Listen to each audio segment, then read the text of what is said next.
lots of great technology out there. Having a good system, having a strong platform that you can build on, I think is a really critical element here. So yeah. So initially, when you put in those meters, do you see that that does affect business negatively in the beginning? I noticed that in one of your recommendations, you said to have the first hour be free. First hour off street, but not on street. Okay. So I don't think it really negatively impacts business, but there's a perception that it could. There's a really interesting little case study in Corpus Christi, Texas, where they had parking meters. A lot of the merchants complained that the meters were putting them at a competitive disadvantage to the malls and other businesses because their customers had to pay for parking, but they didn't, but the malls didn't. And that's a common refrain that you'll hear. But they had an event happen. They had a hurricane, and it basically wiped out all the parking meters. And all the merchants were going, yay! But 6 months after that, there was no real parking entry, but the meters that had been there were gone. All the downtown employees started parking back on the streets in front of the businesses. The merchants saw their business actually decline. The merchants actually raised the money themselves to put the meters back in, and that had the city pay them back because they finally appreciated what the meters were doing for them. A lot of times it's the people that don't have very successful stores that they parking that convenience scapegoat for why we're not succeeding. But I think that was an interesting case study that showed that while there's a perception that it may harm businesses, the reality is just the opposite. Yes. So what's the difference in downtown Provo between putting in parking meters and the fact that we already have a 2-hour limit on parking, which I respect because I'm not looking to get a parking ticket. Right.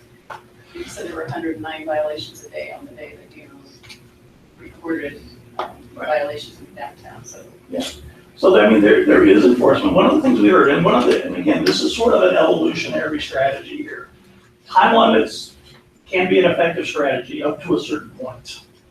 And I think with good enforcement, and one of the strategies I think that we talked about was possibly just enhancing your enforcement program before you jump to meters. I think that's a reasonable thing to consider and promote. Because if it's done effectively, the 2-hour limit can achieve much of the same goal.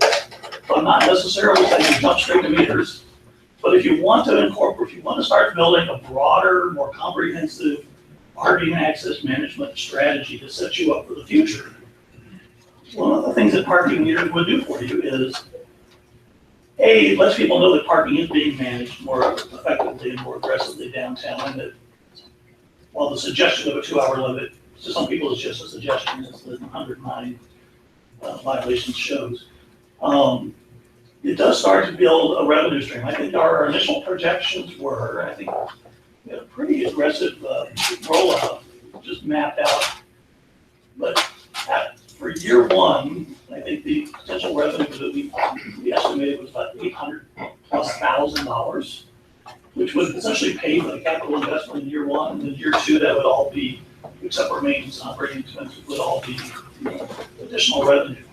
And the idea, so the other big issue here that is really important is that a lot of times as these systems evolve in the normal way, the revenue streams from various components get put in different buckets. So if PD is doing the enforcement, maybe all the enforcement revenue stays in PD or maybe the general fund. If you have on-street meters, there's a revenue stream there. Off-street parking lots can be a revenue stream. Garages can be a revenue stream. If you align all those revenue streams into one pot, and then potentially other things like fee and move parking and things like that, then you can get to the point where parking can be fully self-sustaining. Parking garages are the problem. The reason most municipalities get into subsidizing or building public parking is that at 100 revenue needed to pay for a garage, debt service, operating and maintenance reserves, and all the things you really should have, is probably about $150 to $200 per space per month. In a town like Provo, you're not going to charge that much for monthly parking, right? You just can't do it. So the city ends up subsidizing that or supporting that in some other way. But if you have all those components, the enforcement, the meters, the off-street lots, and the garage revenues all going into the same pot, you can get to the point where all of that can actually pay for itself and put aside money for future garages and put aside money for other investments as well, transportation investments. them uses $2 million a year for parking revenues to pay for their streetcar, for example. So there's lots of things that parking can do for you if you structure it well and get it in place and get a program moving in the right direction. Dennis, I might also, to Dave's point out that when somebody comes downtown and shops and gets a parking ticket, it's not a good experience. It's the worst. It's the thing that turns them off the most. I mean, we often say, I do a lot of work with the International Downtown Association. I was on their board for years. And it really was an eye-opening experience for me, because these are the people that are trying to make downtown business districts really work and be vital and support an active downtown. And that's one of their number one issues. People don't mind paying a buck to park necessarily. Nobody loves that, but it's to get a convenient space, a lot of people do that. And if you have other options, like the first hour free in the garage, if you're willing to walk a few more steps, they can still have free parking, right? So, our situation is parking is ours. It's a biggest thing on have meters. And you stay over, you just don't get ticket. You can, yeah. You can get more tickets if you're not smart about it. Frustrated, as you get, when they only want to spend their parking meter time, Well, as opposed to a 2 hour time limit. well, it's basically the same kind of ticket. The thing with I mean, one of the things that we like to promote is when we set up the fine structure of parking, we like to be more forgiving for the occasional violator. The first hour is the first thing is even free, and it's an educational opportunity. In Cheyenne, they use the other call that on a ticket is a howdy partner. Howdy partner, you must not be from around here. Here's how to park legally in Cheyenne, kind of a thing, right? So everybody thinks it's cute and it's not true. The point is, those people are not the real problem. The real problem are the habitual offenders that are gaming the system and trying to long-term parking which is short-term parking assets. So the recommended policy there is to be more forgiving and very low fees on the front end. You'll find it all for first violation. And then start ramping that up. So if you get multiple violations, we might go from 0 to 10 to 20 and 40 up to 100 in 5 or 6 tickets. And it's on a rotating 180-day basis. If you start modifying your behavior, over time you'll drop back down to grace limit, right? But if you get to the point where every ticket's $100, you're paying attention to that. So structuring your mind system so that you're addressing real problems and not penalizing people that are just having a good time and staying in the election. Dennis, one of the things that I learned, parking panel that came in, they kept saying over and over, parking is your first and last impression in that situation. So whether it's free parking, 2-hour parking meters, you've got to use a variety of strategies to make that a good experience for the vast majority of people. Is that your experience? Absolutely. We just did a whole presentation on how to leverage that idea of parking commercial class experience and try to make your downtown more positive. So a lot of it is education. A lot of it is making sure people are aware of the rules, but also putting in rules that aren't overly negative or penalizing. But for those people that are really gaming the system, we want people to focus more on that issue. So we want the overall experience to be very positive. People want options. If they can pay by phone and not have to stand outside on the pier. Well, that's great that we can do that with those technologies. We can provide options for people to parking apps that they just might have right there in the car, or they can extend their time. Time limits are an interesting concept. They tend to drive people away. I have to go back to my car and move my car every 2 hours. I'd rather stay and keep shopping. But I don't want to get tickets, I go back to my car. Well, you can now do what they call progressive on-street parking pricing, where you may still have some time limits, but if you want to stay for an extra hour, they're going to willing to pay a premium for that 3rd hour, 4th hour. You can just add what you come. These are all options that are out there. The more people stay, the longer they stay, the more they tend to spend, whether their experience tends to be. In Boise, Idaho, we eliminated their old school validation program. They were heavily subsidizing merchant validations. cents on the dollar. It's costing them about $600,000 a year. Not a lot of it, maybe 12 earnings for getting any run that. We suggested that they move to this first hour free in the garages. To get downtown something positive to sell. So we did that. 4 years later, we went back and we also put them on a 4-year cycle. We raised rates higher than normal once. We held them for 4 years. And with another problem, their problem was that they could look, every September they looked at rates. And every August, I know students are in Alabama, but they would penalty.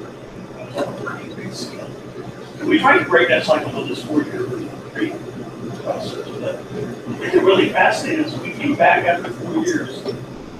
One of the options was not to raise rates at all, but just eliminate that first hour free.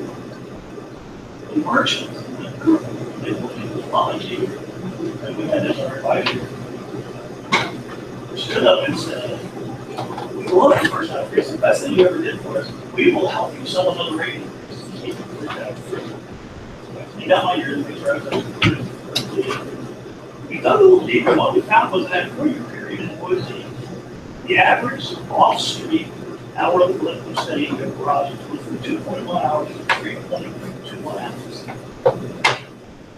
And the other thing that happened that 4-year period was downtown sales tax revenues doubled. Not just because of the first hour parking, a lot of other good work, all the storage fronts and building lots of restaurants downtown, all the other good work that this company parking policy was having a real impact. So the idea that we actually gave away more money with the first hour free than we did with the validation, but it was broader based, more people benefited from it. Downtown thought it was a very positive benefit, and we're staying on this. Take a step back and look at the bigger picture. These policies, if you were judging the parking program just shooting out revenue, but it's not that was a loser of the program. But in the bigger context, the city benefited greatly from the increased sales tax. I'd like to take a higher level view of things than just how much money. Good question.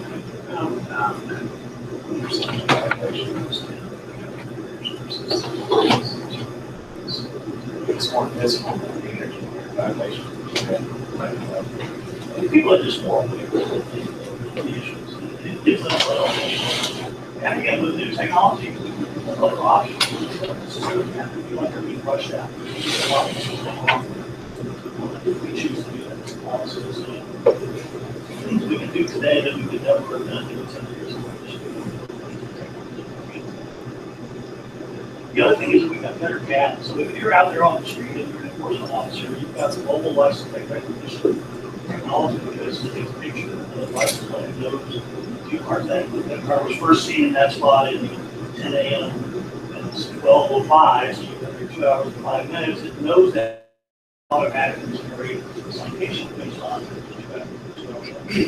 the other thing though that the officer has is whether, oh, that's that Burns guy again. This is his 47th ticket this time. You know, slap a boot on that car and capture this stuff. Obviously,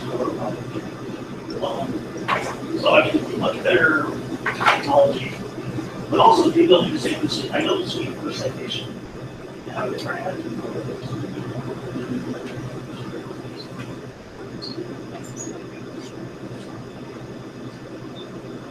so back to the idea of should we first start looking at more of an enhanced commercial program before we jump to years? I would say I have a problem with that. It's actually a pretty good idea. Going to the license plate recognition will allow you to do that more cost effectively. More area, have better data, better citation collection ratios. You've got, I mean, people don't want to system much.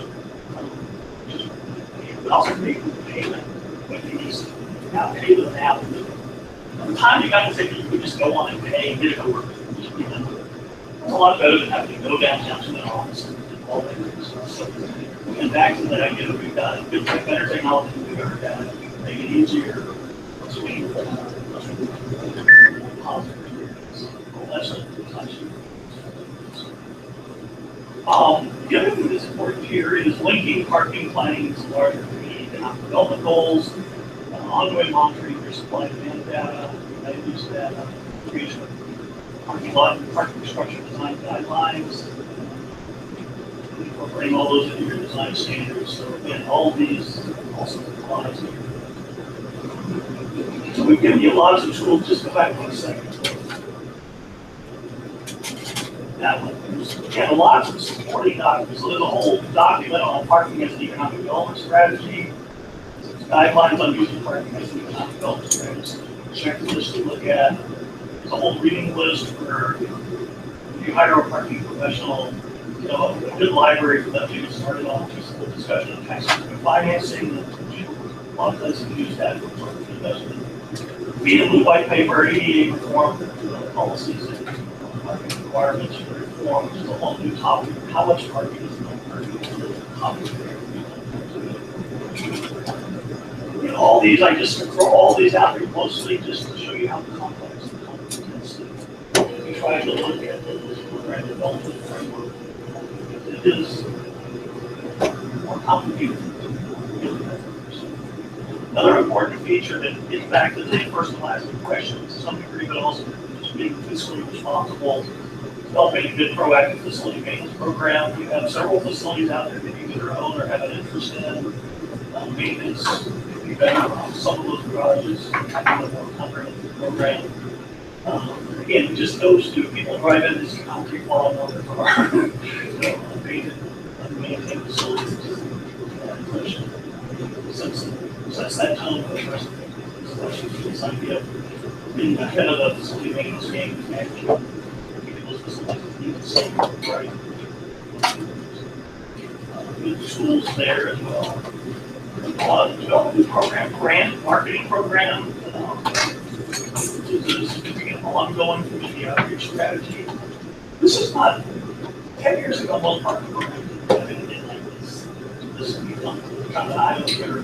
I think a lot of this has to do partly with the work I've done with the International Downtown Association. We understand how those agencies and downtown management professionals really work carefully and closely with their downtown business partners. They understand what whose needs are, and they do their best to reach out and provide them the services that they value, that they've asked for.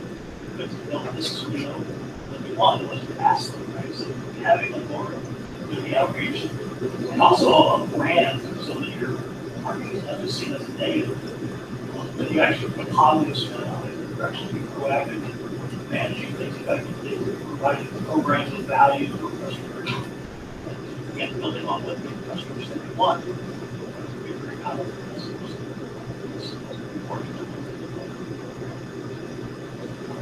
Annual report, timeline annual reports was a little bit of a great one. We give you an example of theirs and a long template and a whole presentation on marketing and brand strategy. So we decided that we got that right. We got our tools here. Investing in training and staff development, build mastering fundamentals of marketing. And this is a specialty area. It's very complex. We're starting to get a sense of. So just making sure that we hire the right people, that we train our staff in a variety of ways. There's a brand new program that I helped create through the National Parking Study called the Accredited Parking Organization Program, which is now about 2 years old.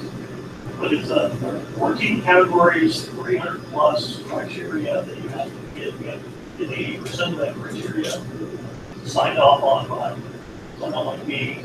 And then you can actually get your program accredited through the NPI, which for you, I think is really a good program development program. It just shows what the best in class program around the country are doing and give you the same basic development plan that all of them are now signing on to as sort of to create some standards looking at you really looking at one company. So I think this would be a great program for you guys to start looking at as your roadmap to development.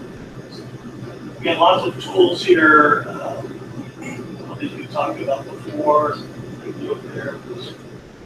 Security white paper we've included in that program. Emergency preparedness manual, residential parking program, permit program, big issue here. So lots of tools in your toolbox. Expanding the scope of the parking program over time, be more supportive of alternative modes and embrace a our mobility management philosophy. I really think this is really critical. It also gets, we're gonna probably have some discussion on parking requirements and how much parking should we require for different kinds of developments, types of areas.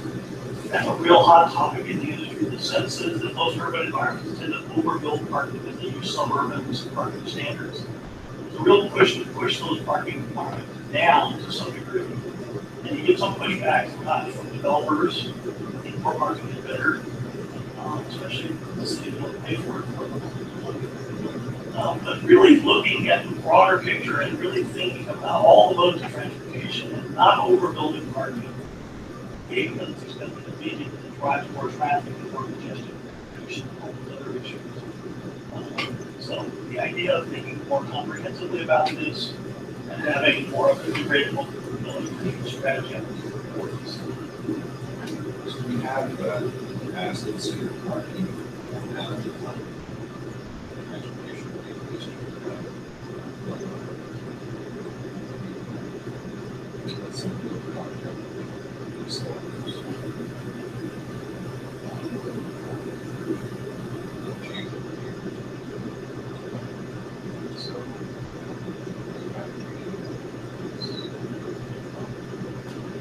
So really, as this was talking to Josh, conversation with the journalists, just recently went through this with the city of Fort Collins. We did their parking strategic plan.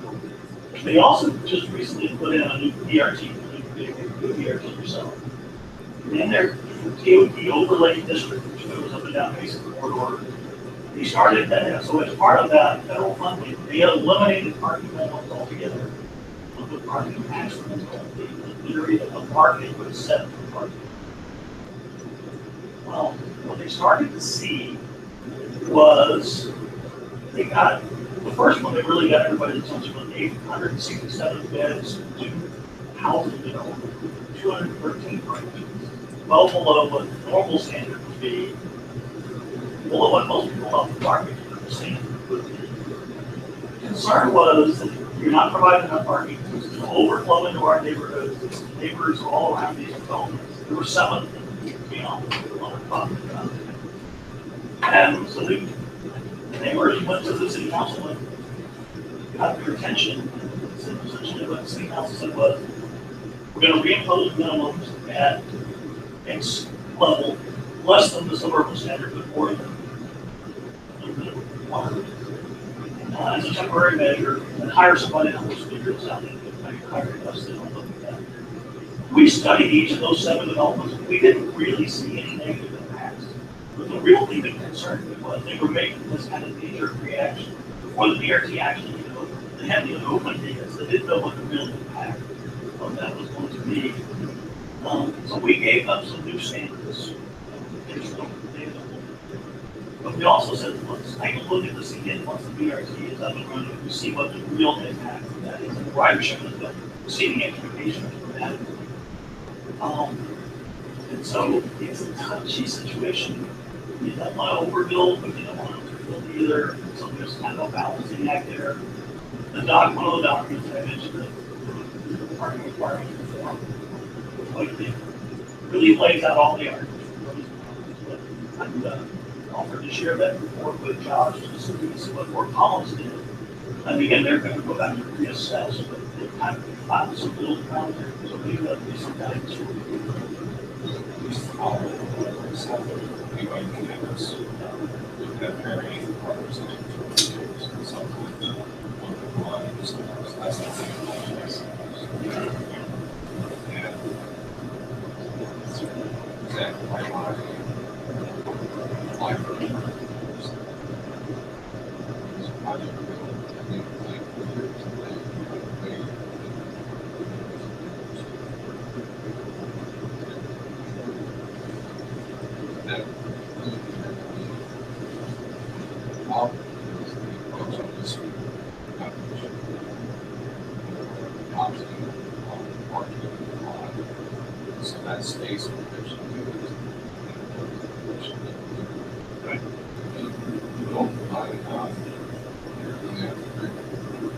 it's harder to see black parking after the fact. Lots of But one of the things we're looking at these days, and I'm sure you follow on this, but one of the things that everybody's really starting to pay attention to is the potential of autonomous vehicles to really use the amount of person. So much so that we're actually looking at how do we design our parking structure. So if you say you build $1 million parking structure and assume that the revenues from the parking structure get paid on, and autonomous vehicles actually start to happen in 10, 15 years, you're still paying bond debt on that facility, but what if your demand actually starts to drop? One of the things we're looking at now is the ability to design a parking structure where 40-50% of that space be converted to other uses down the road if that scenario were to play out. I just came back from a new conference called the Shared Mobility Summit in Chicago. This whole concept of shared mobility, which is the Ubers, the Lyfts, all the auto manufacturers getting into the mobility game, so to speak. Really, all these shared ride concepts and new startups are just fascinating. And I think we're at the very beginning of that. I think all of that is millennials are not driving the way we used to drive, and not even coming up against driver's licenses. 20-something years old anymore. But reality is changing. We just need to be aware of that. So again, it doesn't make the answer any easier, probably a little more complicated, but I think it's something we need to think about. So again, that's part of this broader, it's not just focused just on parking in isolation, but broader concepts of transportation. Make sure we're thinking.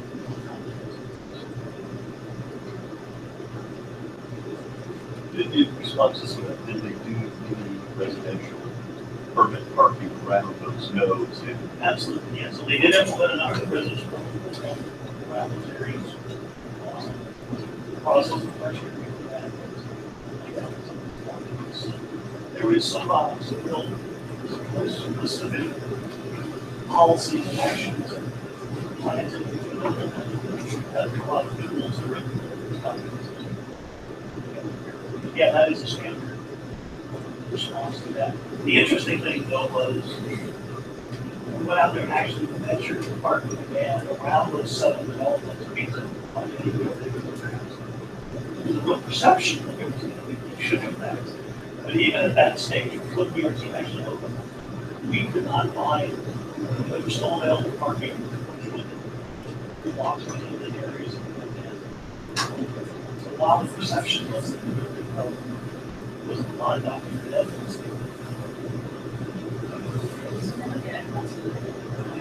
Developments. I know that it's on campus. Part of the reason why I did work was trying to decide who gets the on-street parking. Should those multi-unit developers get any on-street parking? Or should they have already provided all of their necessary parking within their property? Probably all before that are changing the use of still family house used in all multi.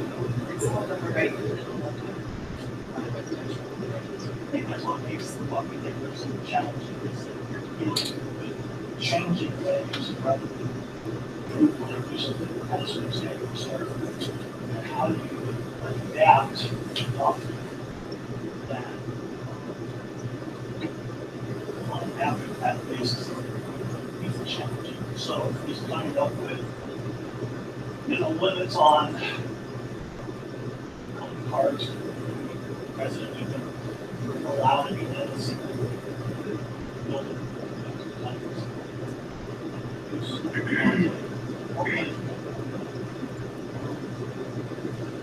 The policy that BYU were going to be as well. Recently, parking charges and there's plenty of parking on campus. It's just parking right in front of the house. So, if you take a more aggressive enforcement program, I think allocating a certain amount of downstream parking. Shared uses, options, allowing a certain number of permits per unit, had a lot of different factors.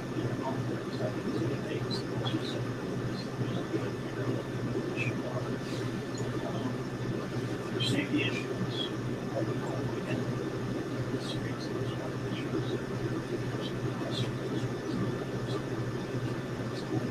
Walking in the light, there are changes, those things.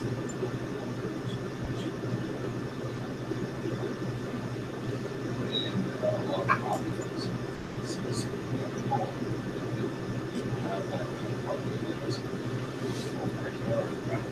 And then all those cars are jumping towards down the street, parking in front of someone else's property. You don't so spot, you expect to park from residents, or guests like that, you can't. I think when you mentioned that they're heavily, are new prices, I think that makes the argument that they are happening. Yeah, I think that's a real. But then, we had cars parked on the grass, there's just this wall to wall cars on the street, and then they're finding other places, parking crosswalks, parking on lawns. That to me, that's crisis. And so I feel like that area, I'd love to get your thoughts on what to do with that area specifically. We provided some information on that. Again, our scope was really to provide a broader framework for a strategic plan. That's why I think that the number one recommendation, hiring somebody, become the point person for parking, essentially start up a parking organizational model that you choose. Is really the first step in really zeroing in. If I was your department, I would try to personalize this and imagine myself as your question. Right? Yeah, but certainly is one place that this is one I would consider. But that's probably job number one for me. We need to use the technology in place, we need to have resources and pieces in place. But I think that is by far the issue. So I think that would be my focus. Getting a start on having the program in place, having somebody on the ground, everybody knows who the new parking person is. There's now some accountability, there's now some responsibility, there's now some expectation, solving the problem.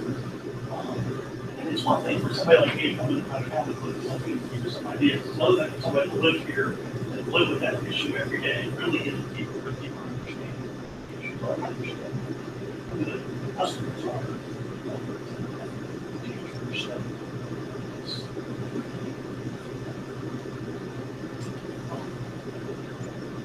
Number 8 was, but again, enhancing the current parking enforcement program and then investing in global LPR technology. I mean, this is the first step to really getting a handle on the issues that you've got right now. And before you jump to meters and making sure you've done everything else necessary to some of these issues, that you have the right tools and technologies in place.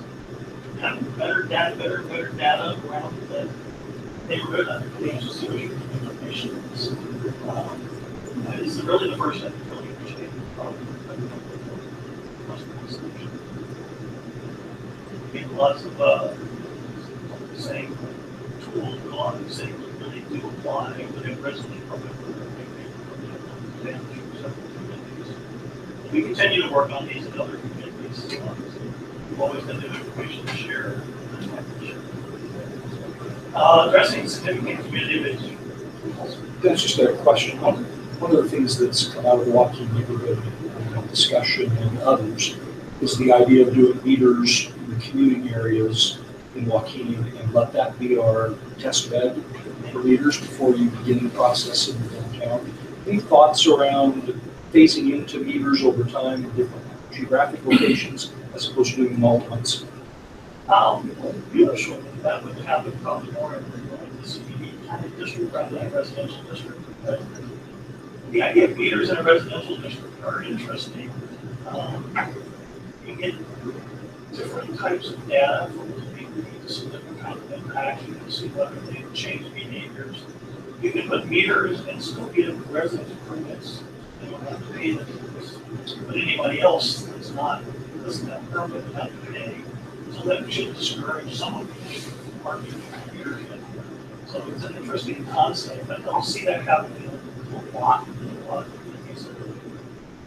Dennis, I think one of the ideas with that is with BYU being there, a lot of the people north near BYU, that they're acting more like a customer in downtown. They're a commuter or a customer who comes in and parks and then goes up to the university as opposed to a resident who's living in the area. So that would be what you would be managing with that. Right. Yeah. So I think the concept before is if we did meters along 80 north on both sides of the road and just made that a paid parking area, and then let us work out the kinks, make sure the technology works, innovate through that area. You know, the borders before you campus. I actually, yes. One of the interesting things we found in the program of data collection is that our actual residential demand, which we measure Sunday nights and essentially is not driving all or even the majority of the daytime on-street demand. And so reform of parking requirements for new projects or other types of and residential parking can be able to really significantly affect our on-street daytime. So there's a lot of issues that the people walking neighborhood have coming in, parking during the day, especially like creating pedestrian safety conflicts and having some managing the commute demand with the people neighborhood facing in some kind of obviously in detail and well thought out permit program for the south neighborhood. The demand shifts because of the reaction to that in a neighborhood that was happening.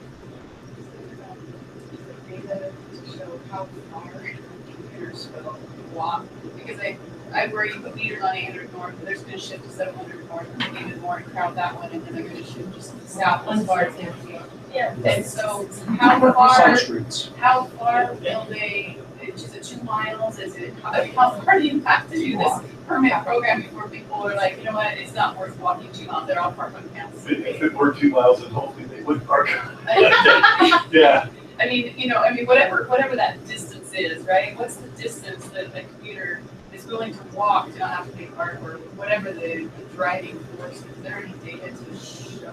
Normally, it's general rule of thumb, 3 blocks tolerance. So the real question is, how far is the authorized or approved or appropriate BYU parking relative to the, because essentially further away or less, that just gets sucked into the neighborhood, right? But you put barriers there or something. Next block, no parking, next week, next block, 50 parks. 3 or 4 blocks away, and actually closer to you. I better off just being BYU. I mean, that's not the thing. Are that enough of it would be interesting to know what that distance is, so that you know where to start layering, you know. Part of it is this, part of it is terrain, geographic terrain, part of it is walking, part of it is safety. Interesting.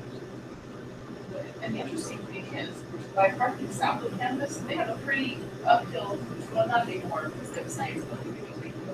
They used to have pretty good track, you know, upstairs to park in that neighborhood. So something in this police resistance, this path police resistance, for some reason, even though they have that pretty healthy trek, you know, to get to the main campus, they could go to these work areas without going up the stairs, but everything else is pretty healthy. The other thing that's changed, that we'll have to take totally into account is the ability to get to the student parking areas, which are predominantly north edge of campus. So if you move south of campus, you're really forced to University Avenue and east. There's nothing in between since the on-campus roads have been closed, so pedestrian bicycle. But they also add a shuttle. Yeah, that's, That's I mean, that's the thing that. The shuttle's actually created some unintended Yes. consequences as well. And that's where I got the 2 mile thing, because I know those guys that started the ride, they went 2 miles out, and they had to go 2 miles out to get people to be willing to take transit, to pay to use their service. They had to go 2 miles from campus, and those were the places that they targeted. So, you know, that's why I'm thinking, what's the perimeter? What distance are people willing to walk, to not have to pay for transit, to not to park free, to whatever the driver is. So if you can give them the lower cost and convenience, like you park on the north side of campus where you usually park in campus. That's what free ride. But the lower parking is hard to pay for that. I think that's true for Vikings. I mean, they have different things holding them right away for that. But to the degree that we put some barriers down, we walk in there, and all of a sudden they get more difficult. And they've got a shuttle program for a free lot, it's right up there. This, the option where you don't want to make it easier and cheaper, if you want to do what you should be doing first. That's the easiest way to recognize it. That's supposed to be. That's the point I want to make, why I'm optimistic that if we start to regulate parking in Joaquin, we'll just push it out to the neighborhoods, because we get to a breaking point where it's easy for me to just park over there in the shuttle lot and not now have to park a half mile away. Down at, of course, the second one or something like that. These are just big. The problem with this is that the arguing about this, it's a big part of the solution is BYU. Part of the problem is BYU. I think the shuttle system is really helping already. I think it's going to help even more if we can start doing some urban parking.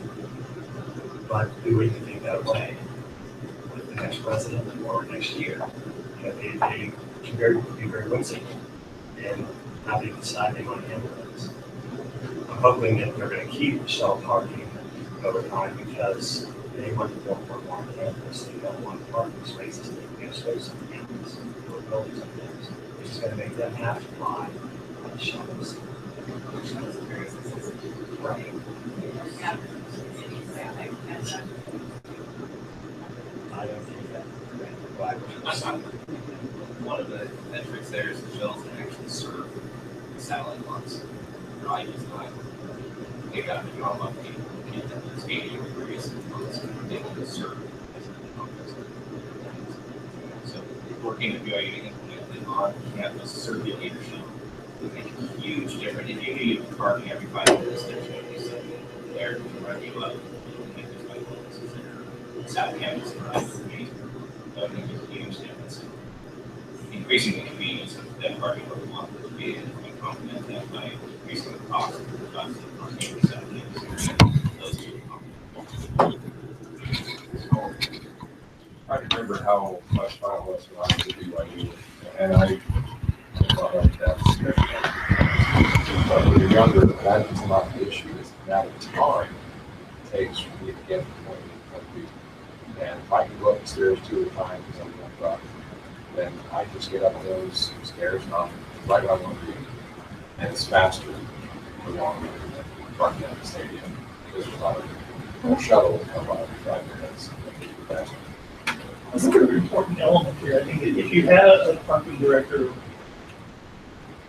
I mean, again, imagining myself in that role, getting a relationship with BYU and understanding these issues, making sure they understand the impacts it's having on the surrounding neighborhood. I mean, they want to be a good neighbor, I'm assuming. That's what it is. Yeah. But, you know, developing a relationship, making sure that there's a good connection there, and, you know, hopefully developing, you know, promoting policies and collaborative relationships, I think is an important component. We have lots of town-down relationships within programs around the country. And, that's an important component. You can make a lot of difference just by paying attention, being engaged, and A lot of what could be a push BYU with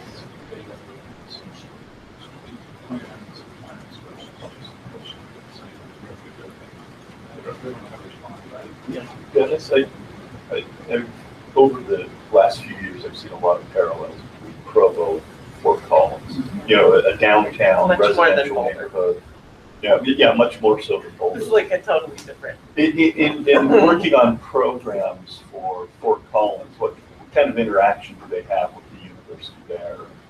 Well, they've got a great parking professional at the university. They had a great parking professional who's retired downtown. They're doing. We did the parking plan for both institutions, the master plan for the university, education master plan for the university and for the downtown. They both invested in our Park Plus parking demand modeling tool, the GIS-based modeling tool.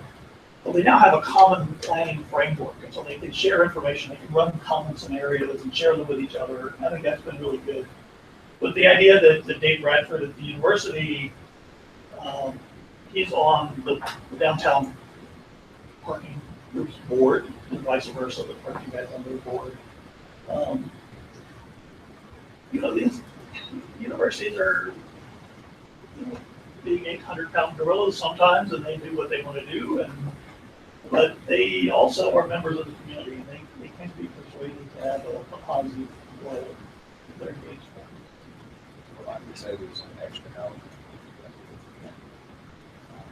One, you have seen part of that is, unlike most schools, we can sit down with the board of directors and discuss something. The board of directors isn't ultimately say, really it's not a decision you have to make to solve this. Sure. That's just my perspective. That's right. It's true. I tell my colleagues around the country, when we talk about town-town relationships, that when I'm a single member of the board of trustees that lives within 50 miles of the university, we're totally lost. That is so foreign concept to that. Okay. So think about being in a building. That might help you understand. Your board doesn't live in South Bend either. So the interesting parallel, this occurred to me that one of the strategies that the city of Fort Collins is looking at, and it's actually parallel to what you were talking about. They got rid of their meters about 20-something years ago when the regional mall opened. It was feared that the mall was going to kill downtown businesses. They took out their parking meters. They've been trying to get them back ever since. And it's a rocky road. They still haven't made the decision. The city manager's now fully on board. The council has changed, and so they're back convincing the council we're going to get this is a good idea. So one of the strategies that they looked at was the area immediately surrounding the university. They thought maybe that's where we start with meters, because we know we've got issues there. And essentially it's free parking. The university doesn't like all that free parking because if people are not buying permits and parking where they should, they're parking instead on the streets or in the neighborhoods. And so there's a common interest there that kind of policy in place. And again, it was addressing a very specific issue that was important to the residents around the campus. And so there was some political will that maybe we start meters there and see how that goes. There's some of the discussion we just had here. So they haven't implemented that yet, but they're still considering that. The other big thing that was going on with them was as part of their master plan, they had mapped out that they were wanting to densify their campus. They were essentially all surface parking except for one day, one garage, which was a big deal for them. The master plan called for 8 new garages. 8 new garages. I mean, that's a huge amount of capital investment. Because they were shifting their business model to try to attract more private and students, because that's where the money was. They quickly realized they couldn't afford and didn't really want all the traffic that would come with 8 new garages. So they kind of dialed that back pretty dramatically. But they also wanted to football stadium on campus. Just another little issue to throw on the table, right? What's going to happen to our neighborhood when we put, 40,000 people in our backyard 10 times a year? That's just another issue. They have a very positive relationship. They've worked relationship. They both have professionals that understand the issues and they work well together. So I think all that is a framework for pretty positive. meters in downtown. It seems to me that timing is critical, for a business district because, I know that there's a huge draw, say, for downtown. There's shopping or there's whatever, there's a huge draw, you have lots of people coming. Then it seems like you could put in parking meters and be just fine because people are motivated, they're gonna pay because they want access and they want to have, as close access as possible and they know they're competing with others to get those spots. But if you do that when there's not a huge draw, it seems to me that would actually deter people who have other options in cities that are 5 minutes away or 10 minutes away. I think that's the core. I mean, you don't want to, if there's no there, no reason for people to come. If there's demand there, people will pay whatever it takes, so they want to get. If you're trying to convince them that there's a reason to come downtown, period, going to the theaters too early, I think could be problematic. So I do think it's a timing issue to some degree.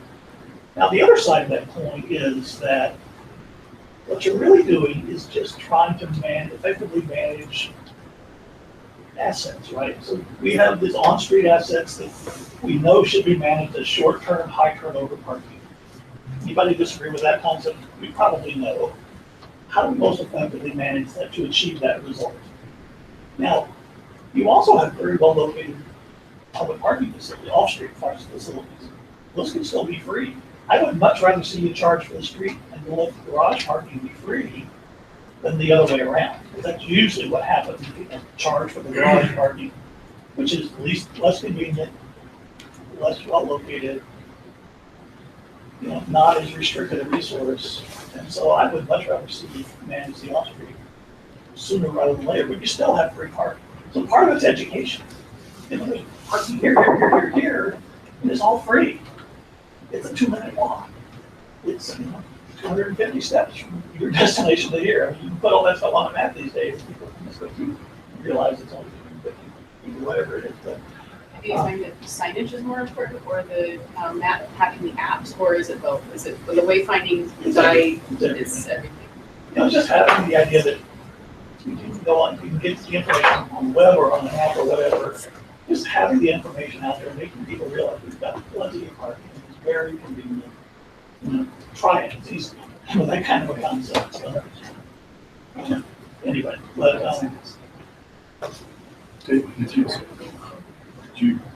I thought you were going. I just started the debate here. There's parking, and there's parking owned by Provo City, and there was a push for a while. I served on the Transportation Mobility Advisory Committee. There's this push like, we don't have a parking problem. We have a perception of a parking problem. We just need people to know that there's these parking structures available and all of that. So I was promoting that when people would complain on Facebook that they don't like to go downtown because parking's problem. I pushed back. No, look at this map. It has all of this parking. And then I tried to use it, and I had some very bad experiences, two in a row. And this is someone that's on the advisory committee. I mean, if anyone, I should be knowledgeable about this. Right. But we've got parking garages that are not managed well. There's 5 different signs that all conflict. You go in and it's like no parking in designated stalls or whatever. So and then there's things that are faded. It's like, is this designated or not? So I park over here instead. I'm leaving. I've beaten downtown, but I didn't get. There's no ticket given. I don't get validated or whatever. I just assume I'm going to drive out, and now here's a half-broken gate that's in front of me, and I have to pay $2 to get. And it's just, I've had several really poor experiences. So managing the experience is critical. You create problems like that for yourself, you're just asking for trouble, right? So you want a comprehensive managed system. You want somebody that actually knows what's going on out there and resolves all those issues and makes it as easy and clean and safe as possible so that people don't have that excuse.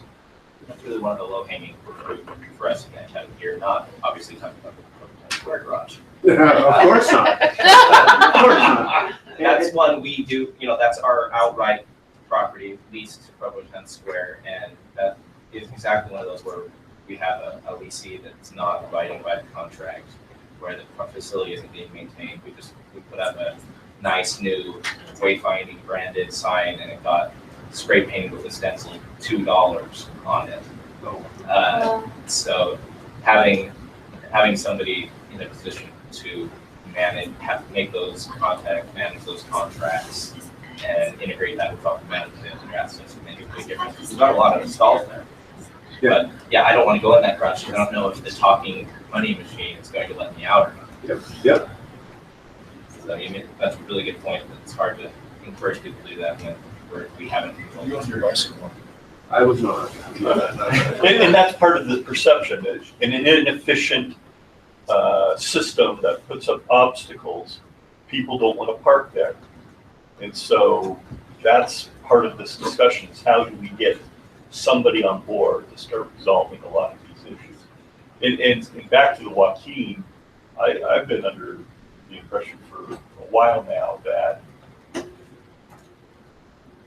just building more parking really isn't going to solve much there. It's the management, it's the selective and smart management of the streets. And Provo City's the only group that can do that, because there are streets. And requiring a new apartment complex that might be built to go to 3 parking stalls per bed will change what happens day to day on the street. Is that? Yeah, it's so true. It is so true. Because so I live on Second North. My street is always full because where the ride is, but it's dense all the way down there. But every parking lot in the back, totally empty. Until the street is completely filled. That's just the way it is. When the trees are shady on the street, the parking lot's ugly and falling apart, and it's hard to get in there because you gotta go on the irrigation ditch driveway, that's covered with snow, and you slide and get stuck into it. There's just there's just a lot of issues. But yeah, I mean, we were going around last night. There were tons of parking spaces still, like at 10. Yeah, about 10. Inside of the Joaquin Village, but the streets are covered. And then all the houses down there have open backyards that are paved, that are empty. But That were clearly paved and empty. it's spilling from, Joaquin Village. Now, we talked to the residents of the Joaquin Village, No, that's when we went, at we the decided new to try one. the 7th and 9th. Anyways, And go at night it does get full.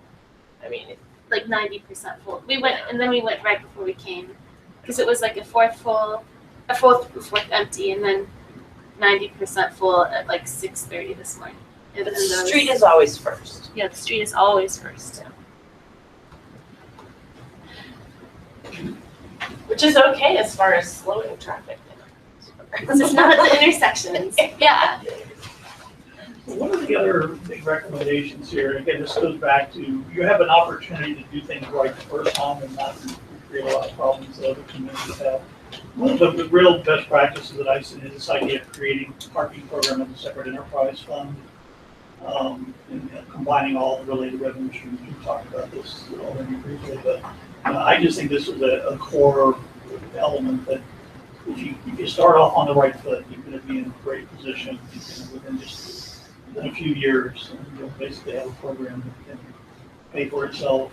And again, I think it's going to contribute to the overall positive impression of the community going forward, and going to be more responsive to the communities and the citizens. And you'll have somebody that's focused on the issues, and it just, I think it's an important element to get in place and get going on.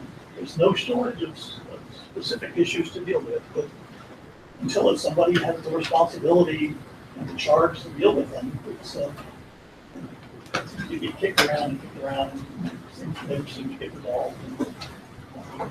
But I think one of the big opportunities this year is, Besides, having cars on, I think downtown, on Center Street in particular, and right now we're mostly regulated at a 2 hour. I think there are a couple of unique stalls for other purposes. So what would happen if we just added a couple per block meters? Or, you know, if you have 10, make 2 of them meter, and watch and see as we're already monitoring and enforcing, and then it's like, okay, what effect is this having? Who's using it? Who's complaining? Is that an incremental approach that might be more valuable? The problem with that approach is that people don't like to pay the meters, they just move to the spaces where there aren't meters. So it's better to kind of blanket a distinct area. Now, it's okay to push some of those people who want to park longer or whatever, or want to park for free, you know, to the side streets eventually, but just by doing it, you know, 1 or 2 meters here or there, it really doesn't really change the dynamic that much. And so it's not, it's usually more of an all or nothing, at least a district area. Now, one thing that other places do is they've actually put in a variety of technology options. And they cover the whole area, but they put different types of technology to see which ones customers actually prefer. So there's, I don't know if we want to go into this level of detail or not, but there's some interesting issues to think about if you're going to think about meters. So there are different methodologies when you use that terminology. So there's what they call pay it by space. So when you go to a specific space with a meter, you have to put in the space number. Say space 1, 2, 3, I want to pay for an hour or 2 hours. You pay for whatever that rate is for that amount of time. And you get a little ticket back, and you just go all the way and you do your business. The machine knows that space 1, 2, 3 was paid for 2 hours starting at whatever time. So that's pay by space. The other option is pay and display. So you go to a meter. The issue with pay by space is you basically have to number all the spaces. And where you have snow, that probably means putting up signs. So it's an issue, maybe a potential issue. Pay and display, you don't have to number the spaces because you're not paying for a specific space. So you go to a meter, you say, I want to pay for 2 hours, you get a receipt, and then you have to walk back to your car and display that receipt on your dashboard. And then you can go. So you have to walk to the meter and walk back to your car. Where it snows a lot, if you put that little receipt on your dashboard and it gets covered with snow, the officers can't see it. So there are issues with that. The emerging, and then there are single space credit card meters now. There's single space meters that can accept credit cards, as opposed to the kiosks that cover multiple. The other 2 options I'm talking about wouldn't have, but the kiosks that would cover 8 to 10 spaces. You declutter the streetscape by not having a meter in every space. But sometimes people don't, if they're not familiar with it, they don't see the meter right in front of their space, so they can get them to plug down. It's an educational issue. The single space credit card meters right there in front of the car, everybody sees the meter, it's familiar enough, they know what to do, they can pay with credit card, they can pay with an app, whatever. That's all great, that's another option. The newest option, the one that's gaining the most market share right now, is pay by license. The only issue there is that you like pay by space, you're not paying for a specific space, but you have to remember your license plate number. So you go to the machine, you punch in, I'm putting my license plate number, ABC 123, I want to pay for 2 hours, fine. As long as that space is in that card in that space and it's paid for, you're legal. The enforcement can be, if you have mobile LPR, that ties in very nicely with pay by license plate. So that's the trend that most places are going right now. So there are some serious issues to consider in terms of which technology and which option you want to consider if you go down the path. With that option, can you use your phone, an app in your car? You can walk around behind your car and see what your license plate number is. Are you finding any problems with those comfortable with senior use of license plates? The demographic issues are, well, we found most older population like the single space credit card meters because they kind of get it. I can think of my father when he was 85 or so, no way navigating. So, yeah, there are, equity issues and demographic issues and all kinds of things. But I think most people are starting to get a handle on things. The apps are, most, older people aren't real app savvy, so that's kind of an issue. Smartphones. Sure, yeah. Most of this stuff doesn't even need a smartphone, it just needs a phone, so that's, but once the account is set up, it's really super easy. So it really is an educational process, but, most places have gotten over most of those hurdles, but there's always an interesting option. There are other things you can do. There's technology that you would think would have caught on a lot faster. It's all over Israel. But it's what they call an in-car meter, a little, like a hang tag device, but it's a little device you purchase value that you put on there. So when you park, you turn it on, it starts decrementing down. The officers can see that you've got. The payment methodology doesn't require a smartphone at all. So you can layer on other options like that. There's no meters to maintain. You would just think that would be a solution that people would have adopted, but been slowly in the States. But again, we can layer on all types of different options to address equity issues or other issues if we want to. But having somebody that's familiar with and knows all the options that are out there and be your in-house resource and consultant is an important first step.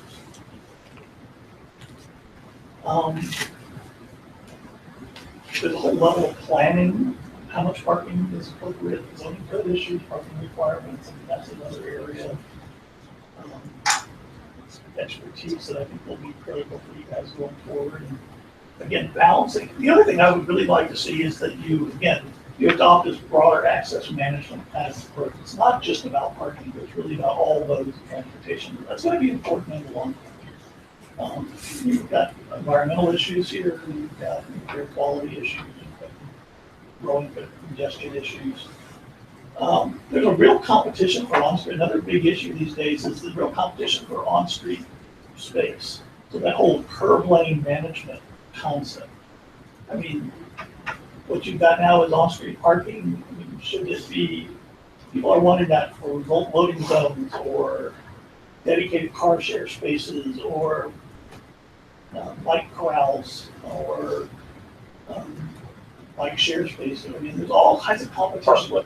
Parklets, exactly. So, how we use that valuable on-street curb lane real estate is really an important consideration.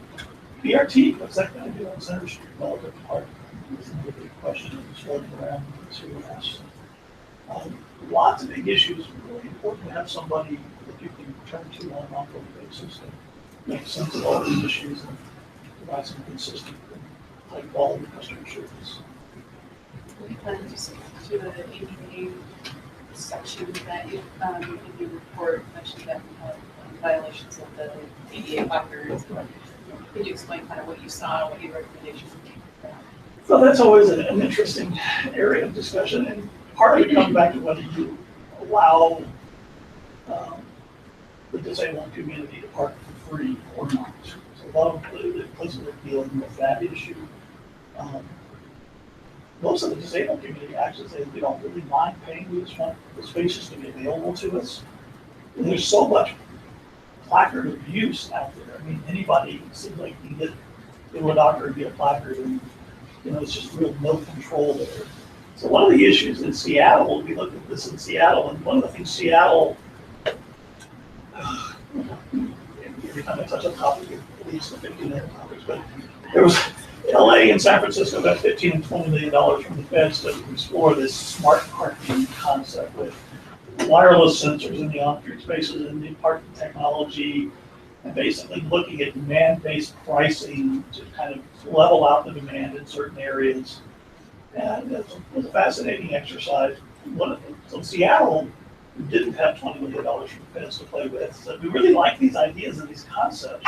And Dr. Don Shoup, who wrote The High Cost of Free Parking, was pushing the concept of leveraging price. He's an economist. So he said just basically keep raising the price of your on-street parking so you get 15% available spaces. So it is managing the supply from a price perspective. But one of the issues we saw is Seattle really wanted to do that, but they didn't have all this technology, money to invest in technology, so they wanted to know how can we address these issues. So one of the things we said, here's a whole range of options relative to demand-based pricing strategies. But one of our concerns is we documented such a high rate of handicap placard abuse there, and it was free to park in a handicap space in Washington State. So if we were successful in freeing up 15% of the on-street spaces through pricing strategies, but there was, all that just got filled in with more placard abuse. Not only have we not gained any more spaces, but we've also lost 50% of our revenue stream.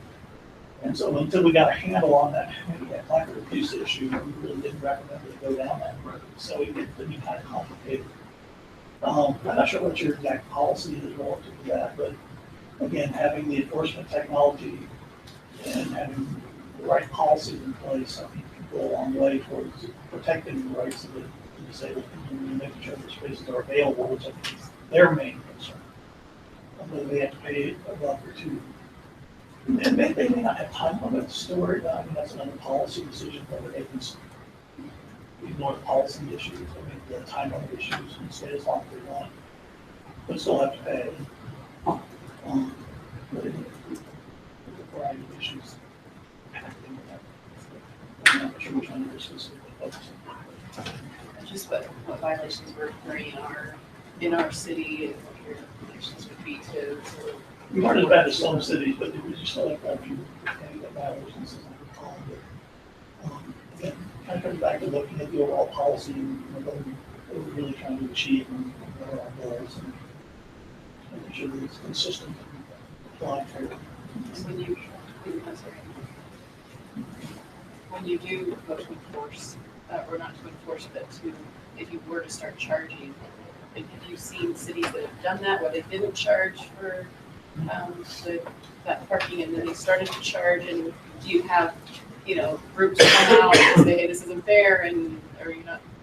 Actually, the disabled community, I mean, usually if we're gonna go down that road, first group we would talk to would be the disabled community.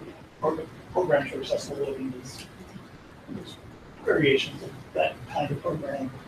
Those are the first people that we like to talk to, we get their perspective on things. But usually they're the biggest advocates for trying to, again, what they want is just available spaces and access, and if that means that they have to pay, as long as, what they really hate is the abuse.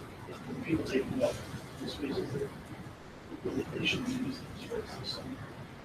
So I do think that there's an important process component, the community outreach component, and defining the policy issues, getting the community buy-in and support for those policies before you start launching them. But there were two pieces in the appendices, one from the city of Raleigh that implemented the program like we're talking about, and one from Ann Arbor. So there's a couple of good case studies in there.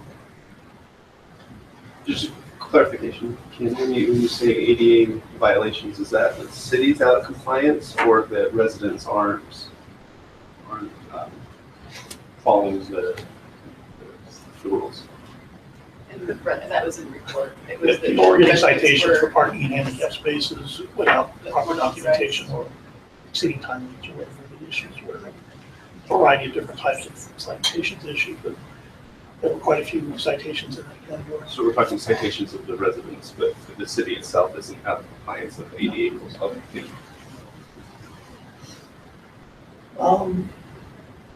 So the next steps that we recommended, this has got some age on it, but receiving final comments from elected officials and city staff, we'd be happy to, if there's anything that you disagree with or want changed in the report, we're happy to make some modifications. Then finalizing the report. It's always nice if council will adopt the recommendations of the study. That way it has some course of authority there, and then assisting the city developing priorities and implementation strategies going forward. We've actually been retained on a small contract to help with implementation going forward.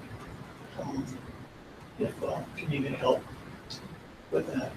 So it's really on a task-by-task basis. So, we're here to help if you need it. And I think the most important thing is to essentially adopt a plan and hire someone to start implementing the recommendations and being the go-to person on parking issues, developing some expertise and developing a comprehensive and strategy going forward. So the recommendation was for one person to head that up. It seemed like there was a community relations or communications person that you were suggesting as well. Is that the same person? Or is Well, it could evolve over time. I think getting a person right off the bat, that's a good start. And then that person would then define what the needs are. I think we actually provided a draft budget. Now, another big interesting question here is, what is the right organizational structure? There are parking authorities, there are parking districts, there are parking commissions, there are parking departments. I think where we kind of landed was that we had lots of confidence in city staff. We thought the city very competent, and we thought that just starting with a city department, the vertically integrated city department that had on-street, off-street, and enforcement, and some planning as the basic starting point was probably the right way to go. Going forward, creating a parking authority, if you need to build a bunch of parking structures and need bonding capacity, that's usually where parking authority kicks in. I don't think we really need that at this stage here. And having an advisory group, I think is an important component, an advisory panel of some kind, committee. But yeah, I think just given where you are, just having one person, having a like executive director or a director level person. And I get a lot of places when they hear of this, they end up trying to go cheap and maybe hiring a coordinator or a supervisor or a manager level position. I would really argue for a higher level person, because you need somebody that can communicate effectively with the community, that can work well with a body like this, that can work, integrate with transportation elements and agencies, work well with BYU, effectively communicate the plan. So I would encourage you to go to a higher level, higher right off the bat. And then you can, there's a variety of support staff that can be in place. Another option, depending on how things evolve, you can private parking management firm to manage all the day-to-day stuff. Because they bring expertise, they do this all over the country, standard parking, receiver parking, public parking type group. And your executive director person essentially manages that contract. But rather than building it, a little bureaucracy within the bureaucracy, keeping it lean and mean with one or two people, staff, then outsourcing the day-to-day operations if you need that day-to-day operational stuff is another option to consider. So there's a bunch of options. We have several towing companies that would not get charged. Remember the towing issue, yes. So you mentioned the budget recommendation. Is that in one of these appendices? It is, yeah. Can we pull that up? I'm not seeing it in the list. I don't know if it's, I don't have my phone. let's see.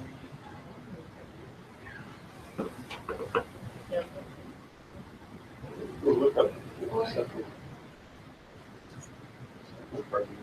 That's a position description. Let's see.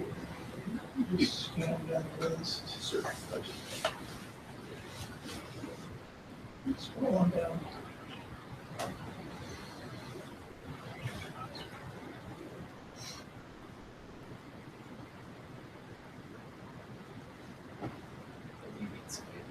Maybe, yeah.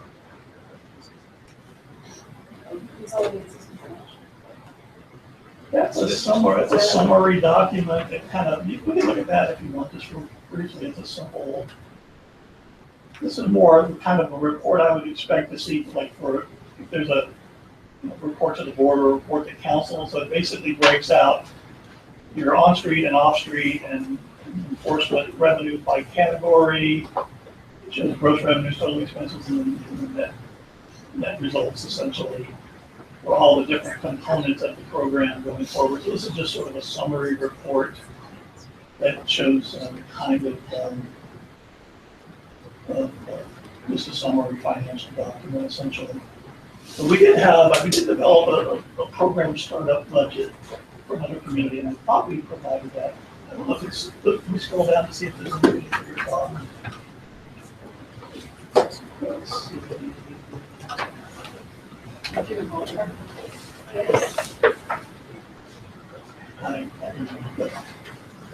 I can certainly provide that, Josh, if we can't find it. I'm sure I have it, files, it's something we worked on since. Yeah. But basically, we talked about that we could essentially start with just the cost for the, the FTE cost for the position, and then start consolidating revenue streams from there without having to start it. So it's basically determining a hiring range for that position. Once you have a hire, a first year kind of critical path, or it might be helpful to look at that. Appendix. Yeah, so I mean, when we start thinking about budget issues, so I mean, let's break it down a little bit. So you have a certain number of parking facilities, right? So and those are being maintained currently. You have an enforcement program that's kind of at the early stages of development. And so there is FTEs, and there is budget, and there's some technology investment being made there. There's some revenue associated with that, and some expenses. If you look at meters, you would have a new revenue stream, you would have a new expense area, you would have more enforcement staff. But each facility could have its own separate budget in terms of how much revenue and expense we're allocating and how much money we're spending to maintain those assets and all those kind of things. Residential permit programs, if we want to really dig into that, and how many FTEs would that take? Do we need a special permit program for that? So anyway, every component of this could have its own sub-budget, so to speak. So And all of these were two inputs on all of the places, they're not all general fund, and they would go. And I don't know, in terms of The revenue that we get from like parking and permit programs and all Yeah, of they just go to the general fund. it with the general fund. So we could put that in a specific parking. Created a price fund. So now again, that's the general fund. So maybe something you want to phase in over several years, so you minimize the impact. 20% a year of those existing revenues moving to that fund. Then you have to close the gap at budget time. And that's certainly work well. We've actually been doing some work. You're ready for very good.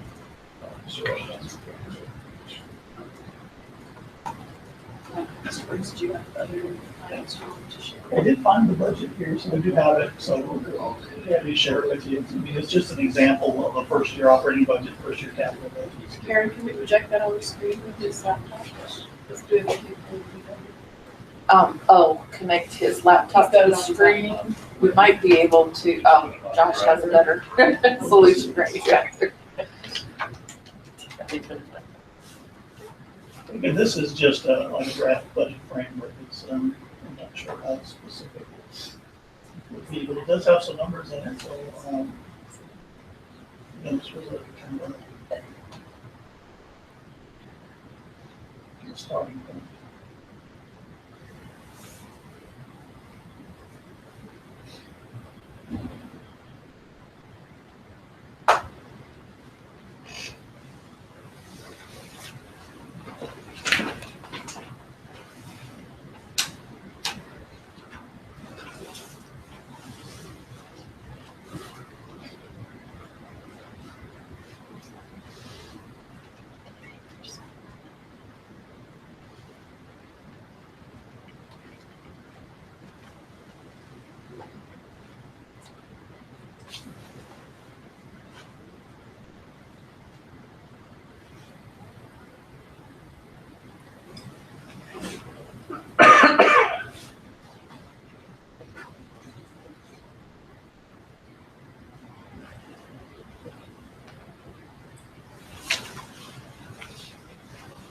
So this was the top, is the left there, I guess.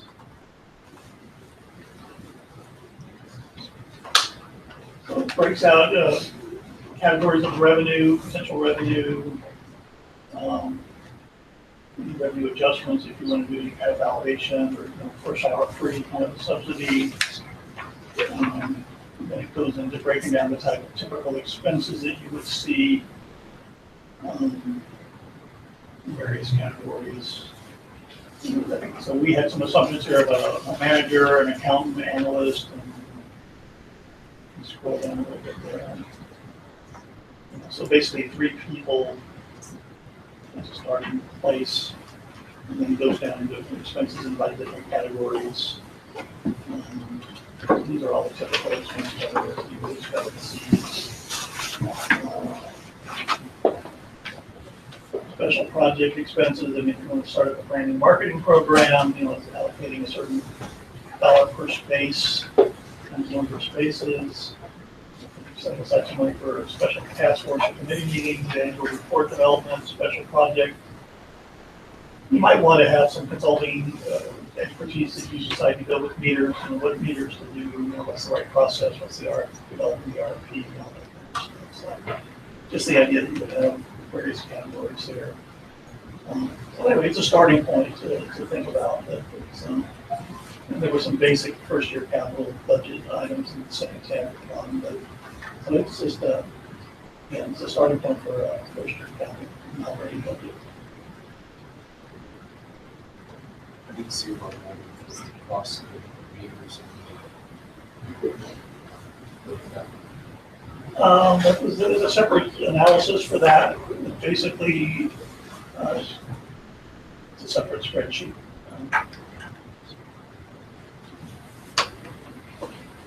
The other thing that is thinking about all of this, if we were to generate $1 million in net revenue a year, which I don't think is unreasonable, I think the other big question is, how do we want to spend that money? And so the idea of kind of starting off thinking in the right way. If we wanted to say we want parking to kind of be like a sin tax, and we want parking just to support transportation alternative programs, or help support the BRT, or help support a shuttle program of some kind to help address the neighborhood issues, or fund the neighborhood parking district concept, those kind of things. I mean, all those things are elements that how can we leverage parking revenues to contribute to the greater good for the community? I think that's an important discussion point. And it could go a long way making people in Boulder, they do a really good job of celebrating the accomplishments that parking provides for the community and how parking contributes to the quality of life. So in Boulder, parking pays for every downtown employee to have a free bus pass, $800,000 a year. In Boulder, parking paid for the $3.5 billion bond to renovate the Pearl Street Mall for its 25th anniversary. Boulder, parking gives $100,000 a year to the Business Improvement District to help make them competitive on a regional basis. Parking pays for a lot of public art projects on the mall. Parking paid for free Wi-Fi over the mall. Parking does a lot of things that contribute to the quality of life in Boulder, and they promote that and they celebrate that. And it really goes a long way towards people not thinking that, oh crap, I have to pay $1 to park. They're like, oh, well, paying the $1 park can fulfill that object out that my kids live on the mall. I mean, they just think about parking differently. But they're also managing the demand. Parking can be cheap and free. Well, it's never really free. Somebody's paying for it somewhere, right? So the idea that we can make parking contribute to the quality of life in our community can be a powerful message. We can help build community support going forward. So I think there's a lot of bigger picture issues to think about here rather than just how much money can we make. Really, how do we leverage this to contribute positively to our community? The parking systems, are they sophisticated enough now, some of the computerized ones, that you can deal with the demand? So certain hours or certain days might cost more to park here versus. Sure.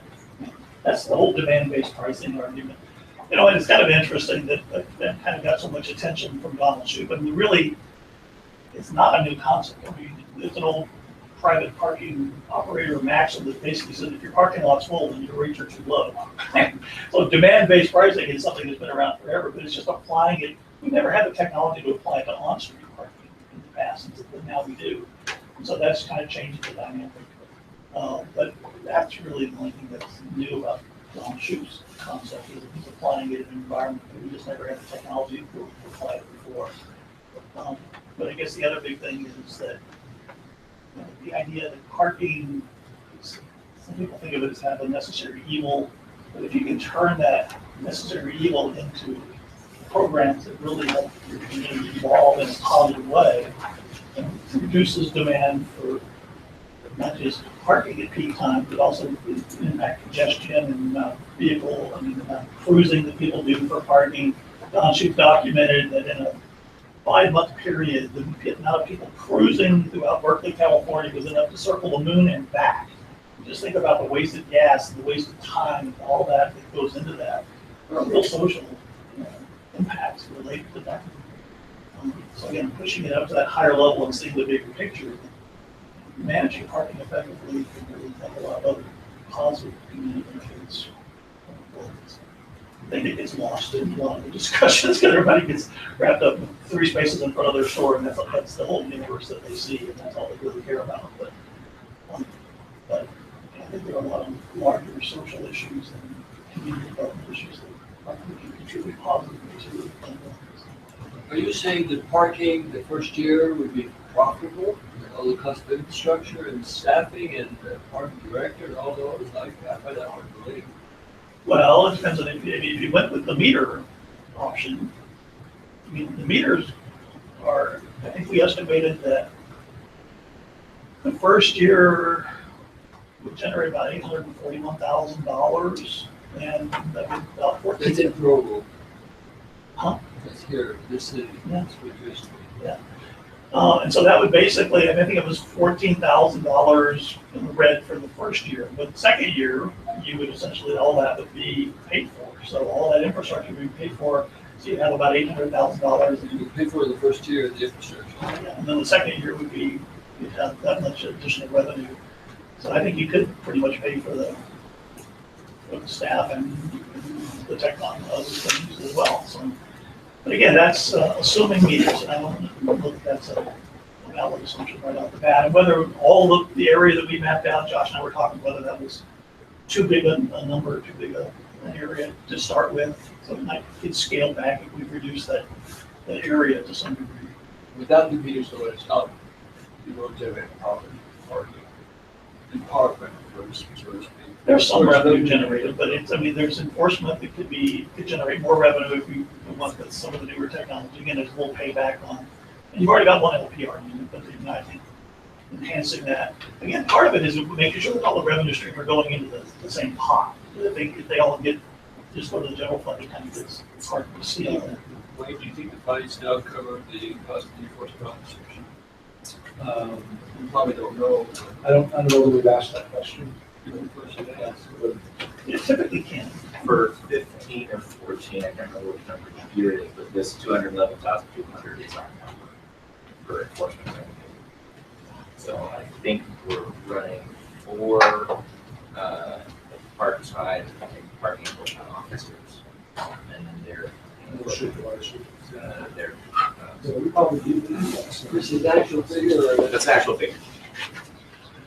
And now that we have, we're probably much more effective now in both our citations and our recovery with the mobile. Before we were marking tires and writing stuff down. Now that we have the LPR, we're probably a lot more effective. And if we extended that to the residential permit program in Joaquin or in the North Joaquin neighborhood, that could potentially generate more revenue that we could support the program and be shared with the neighborhood for neighborhoods as well as that. Yes. So that's another interesting comment, is to just talk about this idea. So jumping to paid parking can be controversial with some of the merchants. One of the things that have made that a little more palatable, and we're also talking about it in the context of the neighborhoods, is this idea of a parking benefit district. It's kind of a new concept that's out there. So the idea there is that a portion of the revenues that are generated in a district or an area would be returned to that district for reinvestment in the district. So in Houston, they had an emerging entertainment district called Washington Avenue that was having some issues. They decided to put meters in where there weren't meters before, to create a parking benefit district. And 40% of the net revenues stayed with the city. 60% of the net revenues after expenses went back to the district. So there was a little board that was created, and they had some guidelines on parameters within which they could spend the money. But basically, they were looking at clean and safe programs, banner programs, improving sidewalk programs, those kind of things, transportation support, those kind of things like that, security. So within the certain parameters, that some of that money can be dedicated back to the district and reinvested in that district to help make the district more successful going forward. So in terms of a policy to kind of get over that initial hump, if you're willing to let some of that revenue go back to the district, that's a concept that's out there and being implemented. Exactly. Yeah. So right now, we have downtown Provo, and part of their revenues, they still come from charging or collecting from individual businesses in their district, a certain amount of money, right? Yes. And some of the businesses are not very happy. Well, it's voluntary now, so only the ones that are happy contribute. It's a special assessment, basically. No, it's a membership model. But they contribute a very small part of the overall budget. So between the city and the 5 large contributors, they cover about 85% of the revenue. It's only about 15% generated by memberships. But that mechanism, that management mechanism is already there, and it could be the kind of mechanism that could manage these additional funds if we decide to. If you generate a surplus, you've got a board and a management.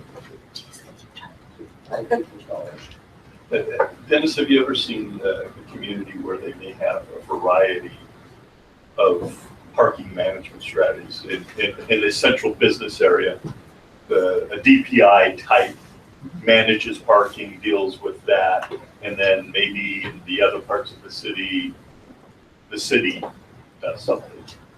That's an interesting question. So I gave a special at an International Downtown Association conference. I gave because on a Saturday morning, we had a pre-conference workshop. People had to pay an extra $85 to attend this pre-conference workshop, 4-hour workshop. 85 entities showed up for that. They of the group, and it turned out that 60% of those, 66 of the 66 people in that room were business improvement districts that were managing public parking in the downtown area. So that idea of a business improvement district actually being the management entity is out there, and it's actually pretty effective. Boulder is a little different. They're the downtown University Hill Management District, now the Department of Vitality is going on, but they were the management district for the downtown, for the Hill District and the downtown district, and they managed parking as part of their responsibility, overall district management responsibilities. And Ann Arbor is the Downtown Development Authority that manages the parking, and Boise is the Capital City Development Corporation, the urban renewal agency that manages the off-street parking. So there are lots of examples of agencies like that taking the leadership role in managing parking as part of their larger district management responsibilities. RJ, we already made a director, so we might as well get it going. What a fantastic idea. On the subject of a lot of debate. It's just that emotion, is there a second? HOA meeting. I would have said David was awake.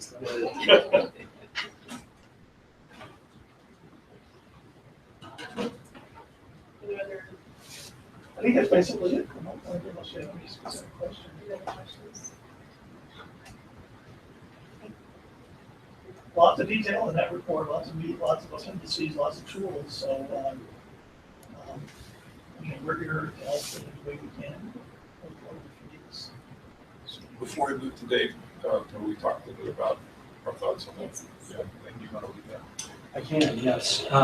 So a couple of things. We have made a couple of shifts in responsibilities effective the 1st of January between the Justice Court and Customer Service. There was some concern in our last review of the Justice Court that they were processing civil citations for parking. And that's really outside the role of the Justice Court statutorily. And so we were asked by the administrative office of the court to look for another solution other than having parking tickets paid at the Justice Court. So one of the things we've talked about and we are preparing to implement the 1st of January is to move all the parking citations into the customer service function. And so we actually moved some employees from the Justice Court, where they're now into customer service, create space, people would actually come here or if they want to pay their parking tickets and not move to Justice Court. Because of the ability to consolidate those services, we actually ended up with one surplus position.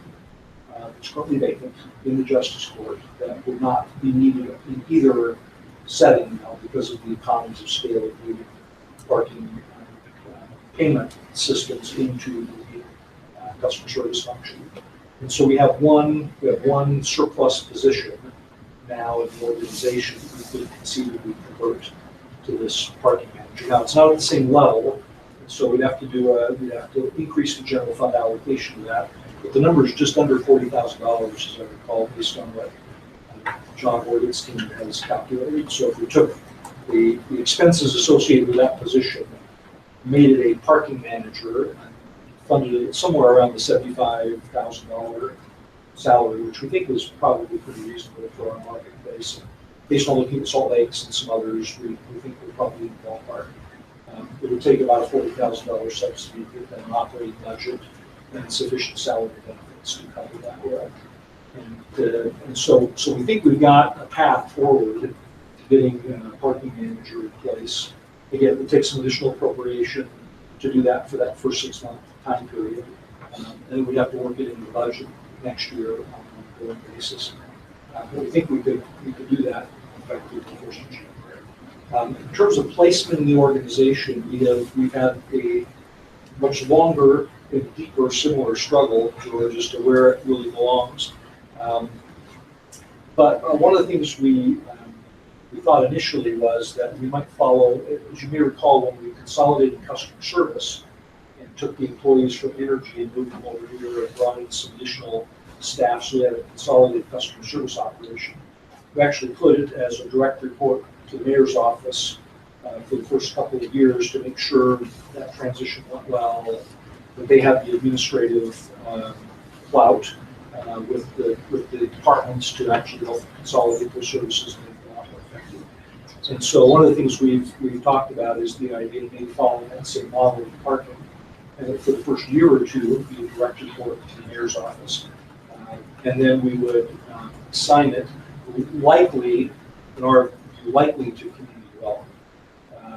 But again, I think that we could reserve judgment on that for a bit. But I think the idea would be eventually we would put that into an existing city department, keep it at a high enough level, at a division manager kind of level, that it would be, we still have very high visibility. But during this time period, when we're implementing and consolidating and eventually bringing employees from police into the equation, potentially from other departments and functions, that it would be good for them to have that direct report to the mayor's office and what level of clout in the organization. So that's our thinking as of today. Other cities have that position. Salt Lake City has one. Park City does, yeah. We looked at those. We do have a position description. We've done the salary analysis to make sure we can attract the right kind of candidate in the right kind of market for us. We've looked at Fort Collins and in a few other areas outside of Utah. When we were in Lincoln, with the company aviation, we actually spent part of that day talking to the parking management team in Lincoln.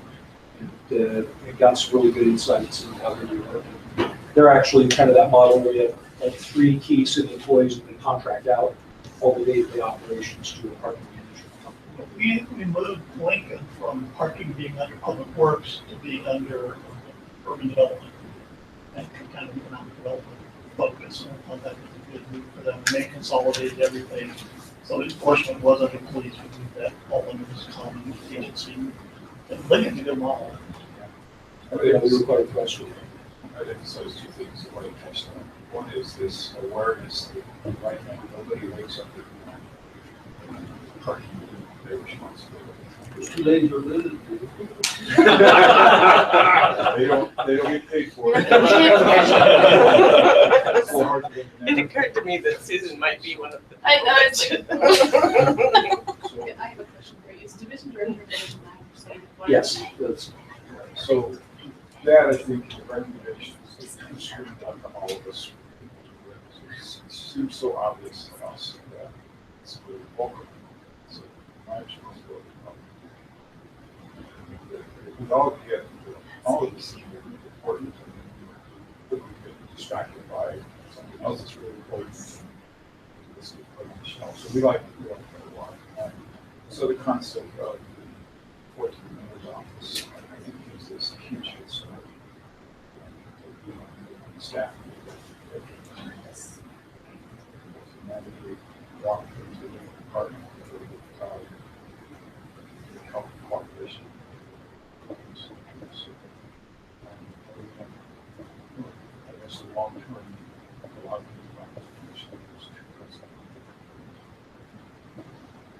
Is that even a page two? well, again, I think that. I think look at 14 months. That's right. You got a good tail time. And that's a big part of it. So, you know, transform that.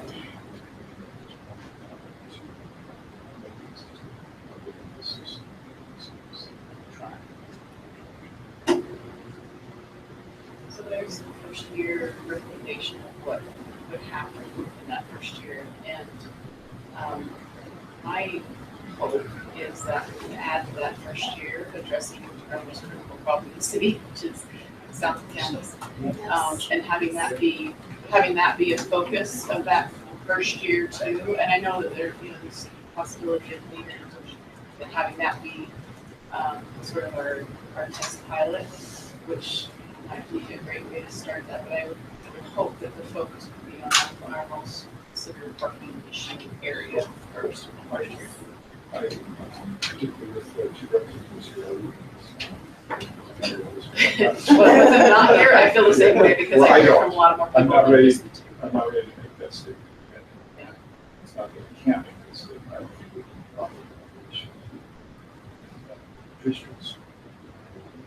They argue that they're not the persons. But my only point is until we go through that evaluation in such a way. I just think that, if you look at the city, citywide, if there's one area where people are parking in the crosswalks on the lawns, and I mean, there's blatant violations of parking. I don't know that there's another part of the city where you see it like you see it in that neighborhood. And so I hope that we don't just hire a person and say, okay, good, he's just, now someone's looking at it. Because in my mind, the whole reason for doing the study was to address that problem and to address some of the other problems that we have in the city. And it was more problem specific than it was just to hire someone to head it up, right? And so I just want to make sure that it's not just, okay, I love that we have a process in place. I think we need to do something different than we've done in the past because this hasn't moved on these issues really, especially in that area. And so I guess I just want to make sure there's a focus and that there's sort of a priority to address the worst problem first. So- If there's a worse problem than that, then we'll make the argument for that, but Let me I don't know. maybe say this a little better. I'm not doubting that there's a severe problem. I don't think it's ever a good idea to build a structure, solving a problem for with the structure and prioritize every responsibility. And that would be the first order of business is you together everything. CAD, contracts or projects, lots of issues. So until all of those are just on paper and then prioritize the job. And I guess when it comes to the legislative side of that, that if we're going to be asked to change parking requirements or those kinds of things, those are decisions that come on. And what are we going to require in that area and for redevelopment, those kinds of things. It's harder to make those decisions when we haven't addressed the problem, if it is transient problem, if it's just the commuter problem, and we really are fine with our parking ratios. I mean, so I guess some of those things, I think from the legislative side, it would be good to have those answered earlier, sooner than later, so that we know what the real problem is and how to address it, being taken care of, and parking ratios are fine at 0.7 per head, then that would be good to know earlier than later.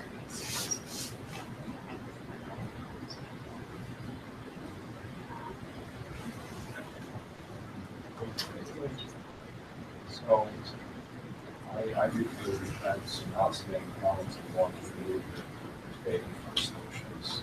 Like, there's other solutions that are before us that there's a foothills neighborhood, and we're neighborhood, like home through buildings and new streets that are now having problems, and they want that to be included. But even though I'm encouraged that we get this all together and hire somebody and have an expert in-house to coordinate, manage, do all those things, it just seems like we're at least a year or how long away from making a real decision and making positive progress in walking through while we wait for a person to evaluate what we feel. Sure. Well, I think we're going to hear a presentation. We work very closely with Celeste and Susan and Alec and others, try to make some changes. They recommend 10 specific intersections we can design. We've done that. We've tried to, we've increased our enforcement effort in the neighborhood. I'll admit we haven't been there every day, all day, but we've been there a whole lot more days. So I don't know, that'll be great to hear from them when they come up on the agenda. So, but I think we've tried to be as responsive as we can the last several months to try to move the needle and walk. Again, it's never changing battle. It's not always the same people who are parking on the same days. We write a lot of tickets, and those people might not come back to park, but there's always a backlog of folks waiting to come and take those spaces. So it's an ongoing.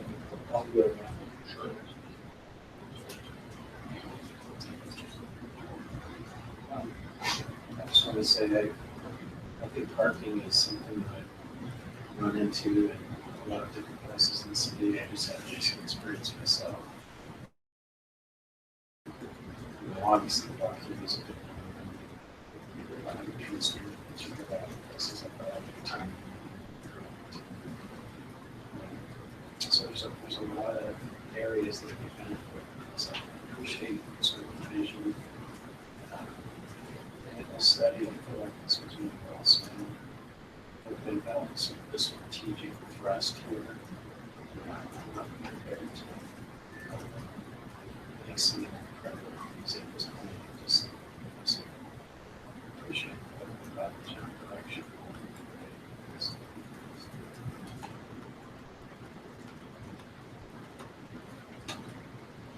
I can see two downtowns become a more critical issue as we build taller buildings and certainly pushing the parking envelope down. Some of that's 25 as Josh has suggested. Some of it's negotiating the parking deals. Some of it's making decisions about whether we keep or sell parking structures, what that looks like. There's a ton of work to do in the downtown as well. And the convention center and others are really increasing pressure on us to solve those problems. So it's we're feeling it in a lot of places. One thing that I've become convinced of over the years is, as the council is focused, especially recently, on zoning enforcement being a high priority, really contributing to the quality of life that people have, that this parking component, on-street parking, the city controlling it, we manage it. And there may be different, flavors of that in different areas, because we'll have different things that we're trying to accomplish. Joaquin may be a little bit different than Provost, which is a little different from Tree Street. But as we get in and focus on that and take control of the city streets as opposed to frankly the free-for-all that's out there now, that will probably do as much or more with that for zoning enforcement, that quality of life that comes with it, than hiring, That's why I think even more zoning officers. That's why I've been supportive of doing a requirement. I think you're gonna have to do it. Someone's gonna have to come straight on this issue. The one I'm in favor of, not a department or whatever. Division. That's the way we structure the community, customer service, it's just division within the mayor's department. It's working.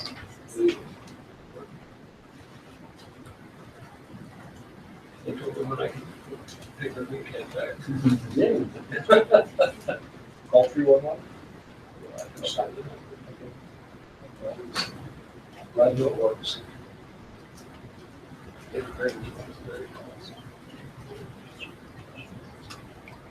Anyway, I should probably just clarify that I realize that there are problems throughout the city. It's not just one area, but when I think there's one area that has it the worst, that I would like to see it prioritized in that way. There are other areas, for those areas, the tree streets, there are areas that, and most of the areas around campus, and if we do something to one area that takes parking, makes it less desirable, it could push it to the other areas. And so it will be a comprehensive look, no matter how we look at it, it's gonna be a comprehensive look at it. But what I guess my concern is, I don't want to just hire someone and say, okay, good, but they're gonna take care of it. I would like that to be prioritized so that we're hitting the most difficult issues, as soon as possible, and then working our way down. And anyway, because in my mind, that was why we were doing the study in the first place, is we had critical issues in certain areas, maybe not citywide, maybe we're doing great, in lots of areas as a city, and it's not crisis mode yet, but I think that the people that I hear from in the Joaquin neighborhood would say it's crisis mode, and it's been happening for a while. And so that's why I push for, let's take care of the most, immediate problems first, and see if we can have, I'm not arguing for more government, but we're not gonna solve this problem without some comprehensive remediation. And I like that, and I'm totally in favor of having someone focus on it and be their focus, because I think that's something that we haven't had in the past, and I think that will drive this. And I think that will make a difference, and I'm in favor of that too. I agree with Gary that it's probably the biggest function that would help zoning enforcement. Is parking next to all gardens, which are big issues. And those are, and that may be the issue. Yeah, you're right. Yeah, that is a big issue. Over occupancy is the issue in Provo. It's a huge issue in Tree Streets and in the Joaquin, but we also have the commuters that add to that around the university. So it's just it's compounded. Having one person who can dig into the details and focus on what's unique about Joaquin, what's unique about Provost, what's unique about downtown parking structures, then we can work on fashioning solutions that discourage what we don't want to happen and encourage what we want to have happen in those areas. And I can see a variety of tools and solutions at the end of the day that we'll end up using. Did you have more? All right, well, you're next from Mr. Hines. Okay, thank you very much. I think we've had a great discussion, great presentation so far. A major focus has been, major focus of the study, I think, is kind of the central business district is kind of the main focus, and we talked about the objective of on-street parking, and that's economic development. That's giving a great user experience for people who want to come into our downtown and make it enjoyable. And that's the goal for some parking management. in the downtown environment. What about in a more residential setting? Go to the next one. So yesterday, in preparation for this, I walked out of my house and I took a picture. One thing, I attended a TMAC meeting, and we were talking about West Side development and street standards and different things, and on-street parking came up, and there was a strong feeling of, oh, well, don't want on-street parking. On-street parking is light, it's ugly, it's, and that's different than my experience. I wanted to share this a little bit. This is just looking down one street. You've got 4 cars parked on this block. It's roughly 1 for every other unit. This is in the afternoon, so it gets a little bit higher in the evening. Go to the next picture. This is looking down another street again, kind of 4 on that block, a couple on the other side. The next one, but there's no cars on this one. How on-street parking works in my community, in my neighborhood, I would say it's a great amenity for us. Instead of trying to provide enough off-street parking for everyone's maximum use, we have a lot of these community spaces that can be used by whomever as things come up. So there's a LDS chapel there. So on Sundays at different times there will be an influx of on-street parking, but in trade-off for that, the parking lot for that chapel doesn't have to be as large.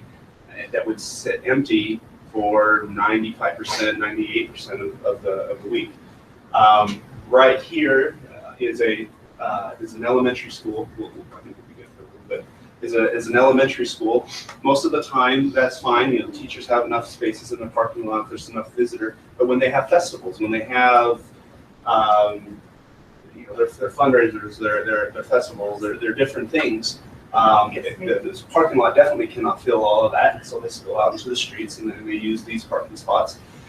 That can be a little bit of a hassle. It happens a handful of times a year, and in exchange for that, we don't have to have a huge parking lot that can accommodate the peak of whatever the school would need.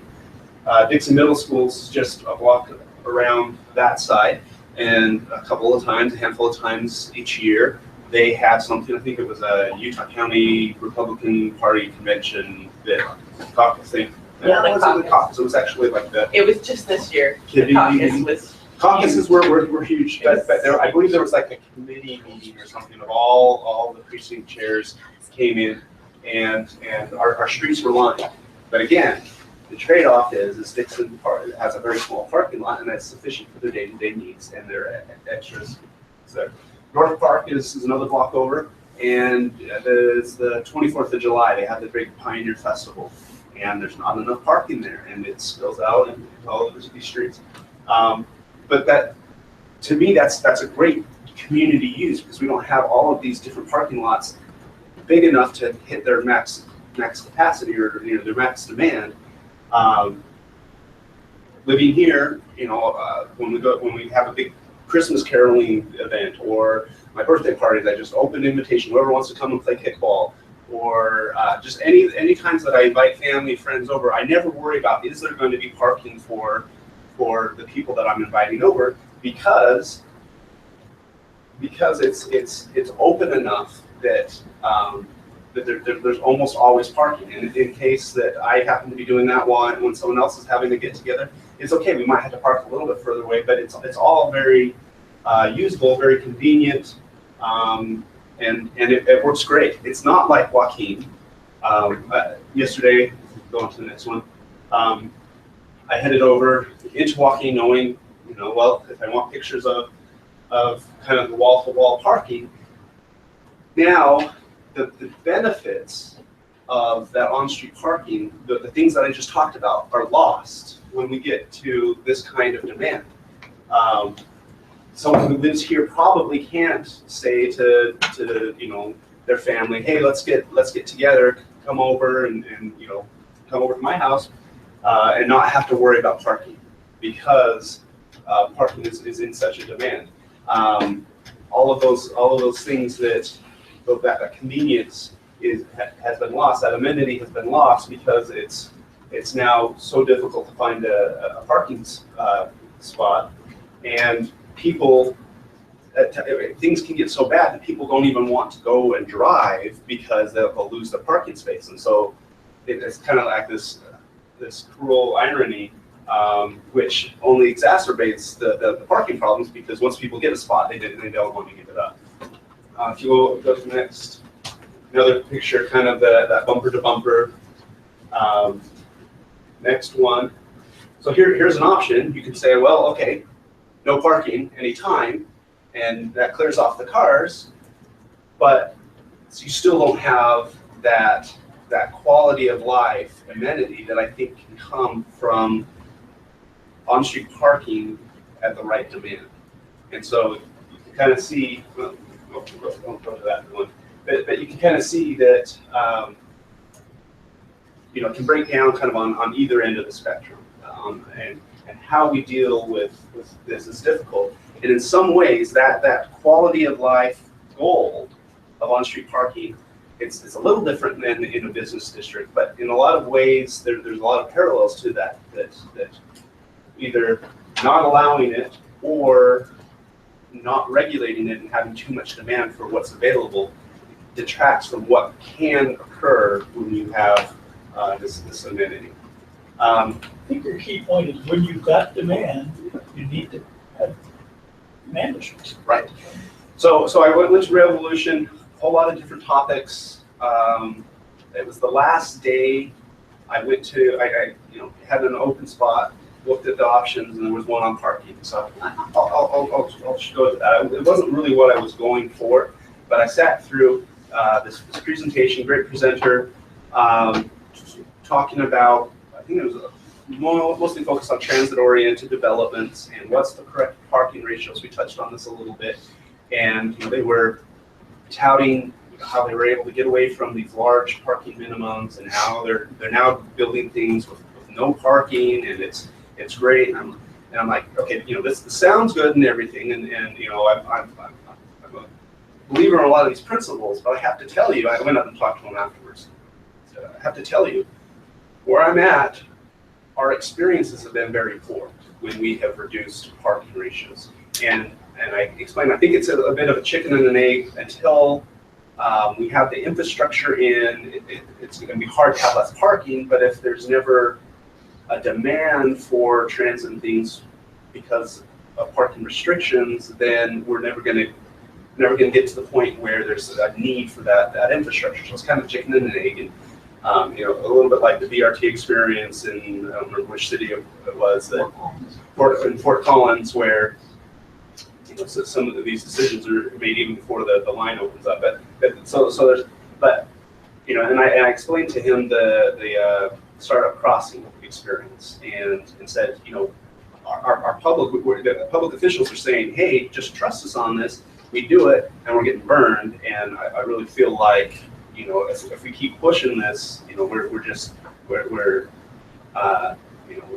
shooting ourselves in the foot, because people are going to reject any more efforts to do this kind of thing. He said, oh, Provo, yeah, I've been there. And I was telling him, I think a lot of what he was talking about probably doesn't apply to us. We're probably too small for it to apply to some things. He said, no, you're in a good spot because you can get ahead of the curve on this. And he said, as far as startup crossing is concerned, the biggest problem is that we're not managing on-street parking. And so we had startup crossing open with a certain demographic in mind, a different demographic hopped in on it, and a lot of that was married students. And so you've got, and often recently married, so you've got two people each with a car, they get married, and they keep both cars because there's no real cost. They don't, they both bring in cars, and there's no reason to get rid of one of those cars. Yet if parking two vehicles was more difficult, maybe they'd say, hey, let's sell this one, or let's send it back home to mom and dad, and we'll get by with one. Or they might move to a place that accommodates the lifestyle they want to live, freeing a spot for someone who wants that. Exactly. Or finding a place that would accommodate two vehicles. But when there's no cost for on-street parking other than quality of life, because now you have to park in 2 blocks away in someone else's front yard, that causes problems. So his comment was, it's not managing on-street parking. That's the problem, and that it affects the demographics of choosing. It affects a lot of his choices and all of those things. He was a big proponent of. We've seen, okay, $1 million or $800,000 for parking meters. There's kind of these big hurdles. He was saying, you don't need to do that right off the bat. One of the things that can be very effective is street signs, paved street signs, and a lot of this is new technology, but it's also old technology. With license plate readers, we've got one. We might consider, this is just one option for a parking manager to understand, but this really, I've thought a lot about it since this presentation. So when we say, okay, 8th North, maybe we want parking meters, but that's a pretty big investment to do that. And then what happens, you do it on 8th North, now all of the side streets off of 8th North now picks up all of that demand. And then you put parking meters on there, that gets really expensive, and then that pushes it, and then we're trying to chase them so far away that they're willing to do it somewhere else. This is extremely inexpensive. And here's your new technology for someone with a smartphone. They can just QR code it and then put in their license plate, put in the amount of time that they want, and it's done. Or someone else, they call 311 on the phone and say, hey, my location is G3. This could be done like as a block. The whole block is G3. Maybe it's a block face. Maybe it's either side of that street is this location. And then the license plate reader just drives by, it reads this license plate. It's connected wirelessly, and it just says, okay, is this license plate paid for this location? Yes, no. If not, they get the ticket at the start. First one's a warning. We want this to be a pleasant experience and a learning experience, but this is a very low cost model, and we start generating revenue with no more than what we're already putting up signs, 2-hour parking, but we can be generating revenue from it. There's a lot of levers. There's a lot of tweaks that would be for someone else, for the manager to decide on this. But just trying to paint a picture of how this can be used. It could be very demand oriented. So you are looking for whatever we could choose a policy, but maybe we are looking for between 60 and 80% occupancy. Speaking of parking stalls, not people in the house, but occupancy of these at, say, the weekly peak, average weekly peak. If it drops below 60%, the prices need to come down. If it's above 80%, prices need to come up. And so for a couple blocks off of Joaquin, maybe this is 25 cents for 24 hours. It could be that cheap. But if you do that, then all of those parking stalls inside of the garages and the back parking lots that are already provided, guess what? Those get filled up first. And now it's just the commuters, and they get to decide, am I willing to pay 25 cents or not? And if not, or if a lot of them are, the occupancy goes up. Say every 3 months, the occupancy is evaluated, and they say, okay, well, we're above 80%, so it's now going to be 50 cents for 4 hours, or whatever it is. There's a lot of levers that you can do to find that place that there's always a parking spot for people that are willing to pay for it. It's kind of the goal. He said that these mobile license plate readers, there's some open source software that's being developed and being shared with whoever wants to use it. But you just drive around, and it's reading these places. And you have to put in, like, there's the X number of stalls on this block face or whatever, but it knows its location, so it just drives around, and it's constantly updating what's the occupancy at this time on this day. What's the occupancy? And so you just drive around the city, and all of this data is coming in, And then you can sit down quarterly and go over it and say, okay, well, here's the trends, here's that. We're gonna make this quick tweak to that. It's a very low cost, quick way to generate, and it's flexible enough that you can do 8th North, and then it causes a problem somewhere else. So you put these signs up, and then maybe it pushes it a little bit further, and you put signs up there, and then it doesn't go any further than that. So you can adapt very quickly to the parking demand. One other thought I had on that, but that's lots of these. So you can customize it for people that live in the area versus people that don't. Thank you. One other thing, so there's going to be, the ideal, according to him, the ideal is that everyone pays for on-street parking. Whether you live there or you commute there, everyone pays for it. There should be some cost to it. Now, there could be pushback from someone that says, well, I've lived here, I've always parked here, why are you making me pay for this now? And so he suggested, don't necessarily fight that battle. He isn't to grandfather people in or whatever. One way to approach that is for X number of feet of frontage. Maybe it's 15, maybe it's 30. So you don't want to give so many permits away that there's nothing left for other people, or that sometimes cities will even give up more permits than there are actually places. So now people have a permit and they can't even park there because it's so full, which is what you're trying to get away from.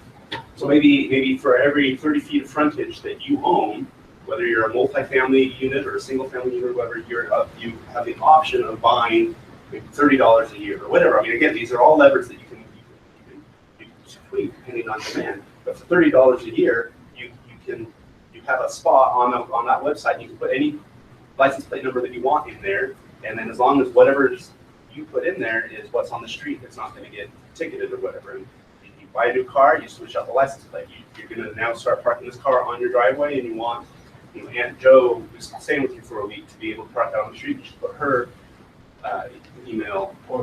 license plate number or a visitor.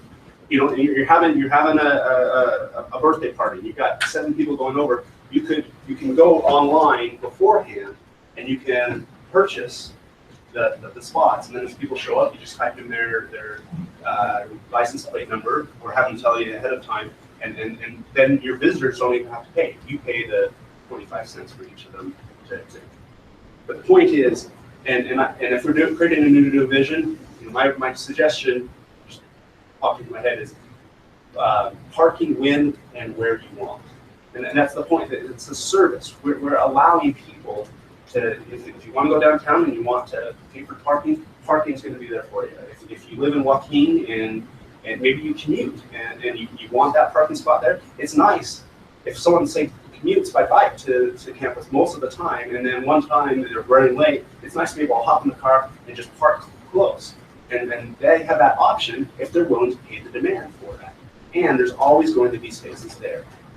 So anyway, it changed the way that I thought.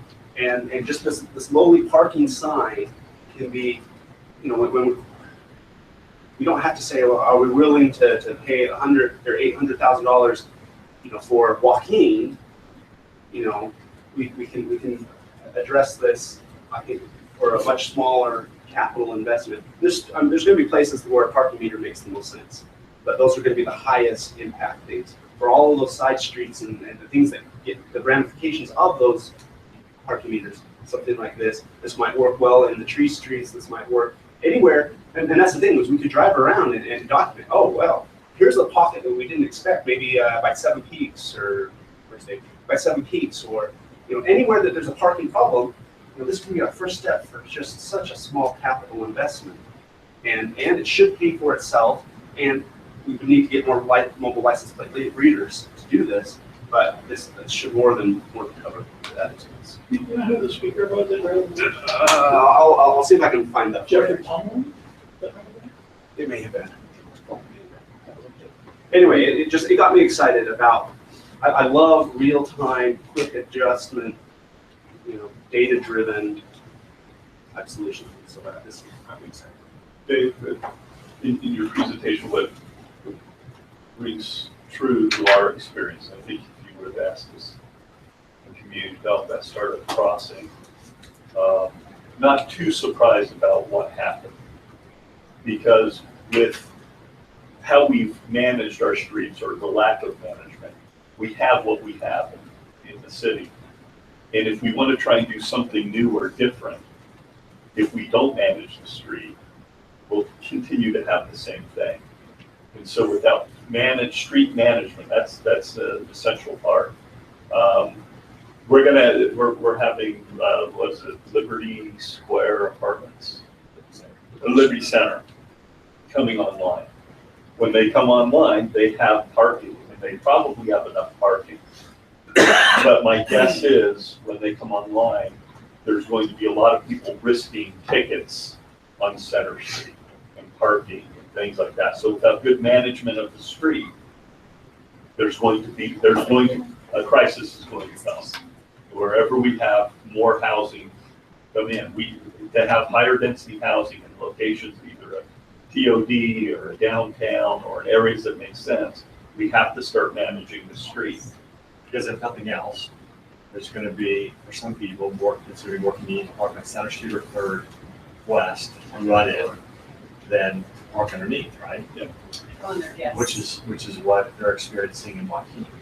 And their guests, if they have the gathering, where those people park, there's not enough parking in that structure probably for guests. So But especially if residents are parking on the street, then there's clearly not enough room on the street for residents and guests of higher density.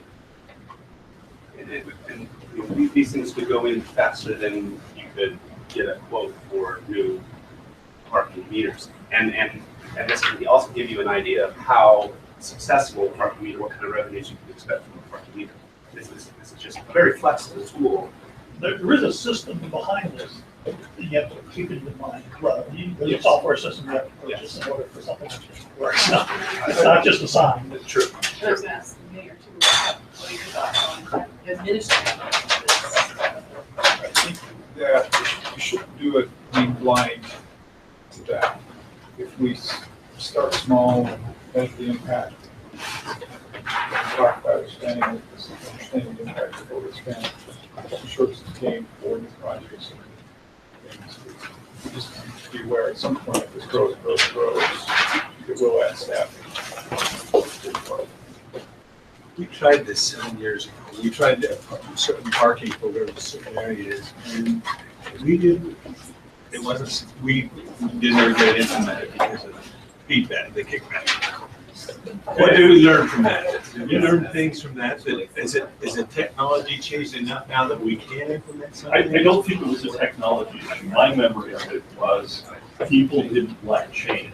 That's right. And I think though, and so we kind of have known about, and these principles and issues have been there, but I think Provo now is really the tipping point where, and I always tell this story, my dad, before he died, went to buy jeans, Levi's, and they cost $40, and he freaked out, like, how can these cost $40? And talking to him, the last time before that he bought jeans was in the 70s, and he paid like $10 for them. So in his mind, a pair of Levi's should cost $10. I was thinking 40. And that's kind of Provo. We go, we park wherever we want, whenever we want, however we want. That's what we do here. And it's not a problem. And so this is a fundamental paradigm shift for people in the community to do parking. And I think it's only in the last few years that maybe a majority of people are thinking about, or enough people are thinking about parking in different ways, that they could see a parking benefit district in the Joaquin neighborhood where you could regulate things and encourage those larger parking complexes whose parking, we do parking, we've done several parking studies over the last 10, 12 years, where we've gone out at 3 in the morning on a Monday morning and went into Joaquin, and every time we've done it, there's plenty of off-street parking. There's always been enough empty off-street parking to accommodate every car that we've ever found on the street, every time, including when Joaquin is coming. Sometimes though, the people that are on the street don't have access to the other apartment complex. It's not shared parking. That's right, and I think that's a deficiency that maybe we have in our ordinance. But in the meantime, so things and dynamics are changing, and everything's changing except frankly Provo City, because we still do the same model of, here's our street. And so what we end up doing is oftentimes the older apartment complex, because you gotta remember, in Joaquin, there's lots of places that have been built in the 50s that don't have the 0.7, they don't have the 0.5, they have much less than that, and some of them, I know several that have 0 off-street parking. And so by allowing the street for free, what we're doing is we're taking this 70-year-old former single-family home that's now a fourplex with 0 off-street parking, and we're subsidizing the owner of that by allowing them to park on the city street for free. And then in the new development we want to come in, we say, well, to fix that problem, we want you to put in, more than 1 parking spot per bed. Oh, and by the way, they couldn't park in your lot anyways, because that's against our code. So we've got to think of new ways to manage our street, or we're never going to get over this issue of using a TOD effectively, using a downtown parking effectively. And, because we are headed towards, we've got what, 63 East, we've got Liberty Center, we have City View Apartments coming on, we have other things in the downtown. If we don't get somebody on and start thinking about this and managing on-street and business in our downtown, we're going to have a crisis downtown within a year to 2 years that we have in Joaquin. What you said to me though rings so true. How do we promote the mindset change? That's the issue as much as anything. Economics. You make people pay for what they're using. And that drives them, if that person that's in that fourplex has to pay, even if it's 25 cents a night, that gets to, $90 a year or something. Now, if we allow it, one of these complexes that have more than enough parking spaces can then sell them a parking pass for $40, they're gonna jump at that chance, and now we have one less car on the street. Wayne and I have always joked about just putting them on eBay and seeing what the market is for a parking pass to be on the street. Yeah. And see what would happen. It'd be interesting. Yeah. It'd be interesting to see. Well, the challenge is we create a parking permit program, say for Joaquin, and you charge for this permit, somebody will put it. And so, yeah, for sure, and so it'd be better if we did it. The revenue side of it, we also understand the economics, Yeah. right? So if we charge $50 a month, and all of a sudden they were on eBay for 75, we know we missed our mark.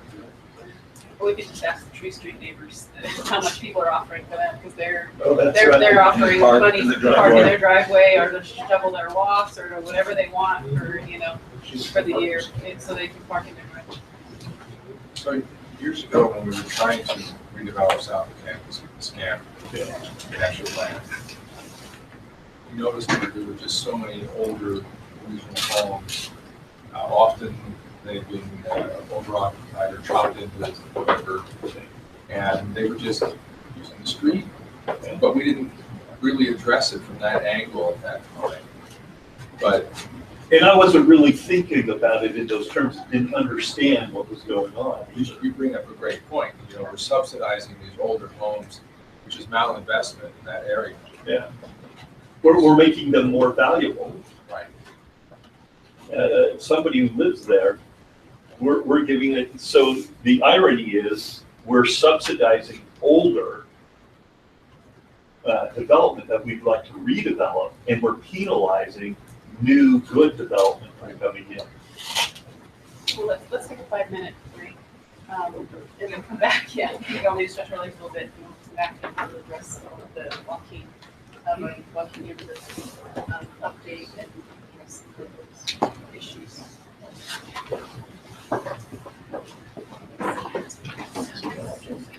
Go into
Okay, well, appreciate Susan Barber being here from Walking Neighborhood.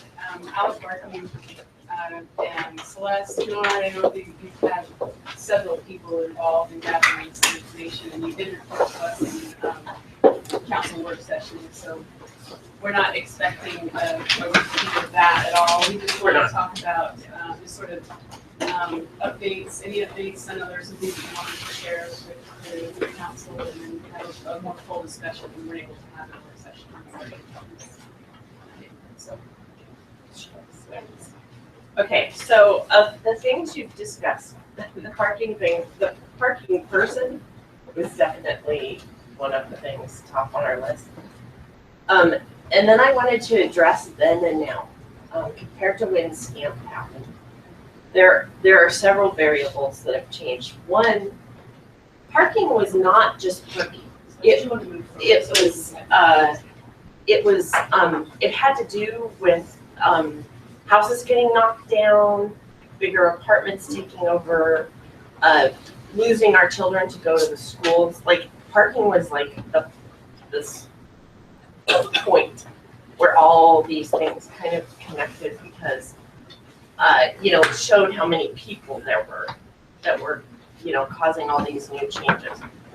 So since SCAMP has happened, we have a neighborhood plan that's considerably, I mean, if you ever come to our neighborhood meetings when there's a development, the feel in the room is so different. It's like, okay, now what's this development? Instead of like, where is the torch and the shotgun? Because there's some rules. We're storing your pitchforks. If you ever need that, just let us know. Renting out to other neighborhood groups that we used to lot. But like, because there's a plan, we can relax a little bit and address the real thing that's happening. Okay, so there's that. Then there's a change. There really is a change in some of the students as far as wanting to ride transit, wanted to walk, liking to bike. That there really is a difference. It's not everybody, but there really is a difference. And then the other thing is two of the things that we're thinking about is when you're talking about the 0.8 standard, most of my time working in the neighborhood, I championed the 1+. But the second I saw a Google satellite map with even in the fall, with all the empty parking spaces back behind the apartments, I realized that adding more parking doesn't solve the problem. There is parking. It's not always in the right spot. But really there's parking. We just need to use it better. We don't need to make more parking because it just doesn't help. And that was like a huge shift for me. When I saw this and I saw a Google map and I actually saw what was happening, even though I kind of knew it because I knew across the street from me, nobody ever parks in the parking lot. I just didn't assume that was everybody. Okay, so I would like the lower standard, and I can tell you that is not going to be agreement across our neighborhood. That's still fighting. But there is the real issue of, I mean, when we went to these places last night, I don't know what the one's called that's on 9th East and 7th North. What is it? Pacific Heights. Did I not know that? There's no sign for one. But that one had a lot of spots empty, but as we talked to the residents there, they said, yeah, no way is there enough. And they were explaining how difficult it was to go try to find a parking spot. I mean, even without parking. What's the ratio? Theirs was 0.7. 0.7. Okay, so See, in that then, case, you can't park on 9th, right? You uh-huh, can't park on 7th, that's Yeah. a collector. And the other multifamily houses, that's next to them, They use all their. It's already, So because it's already very got the limited your ability to go Lenon. find a space close by if you don't have a space on site. Yeah. 0.7 total or 0.7? 0.7 includes visitor parking, but 0.7 standard includes visitor parking. So then across the street, there's the Lanai, and that one has the 0.7, but it was packed. I think they did 0.8 there plus visit. No, he No, said really? that if he would have, Dave Cavanella said if he would have had to do 8, he could have fit his students. I thought that's what he said. I thought that's what he was.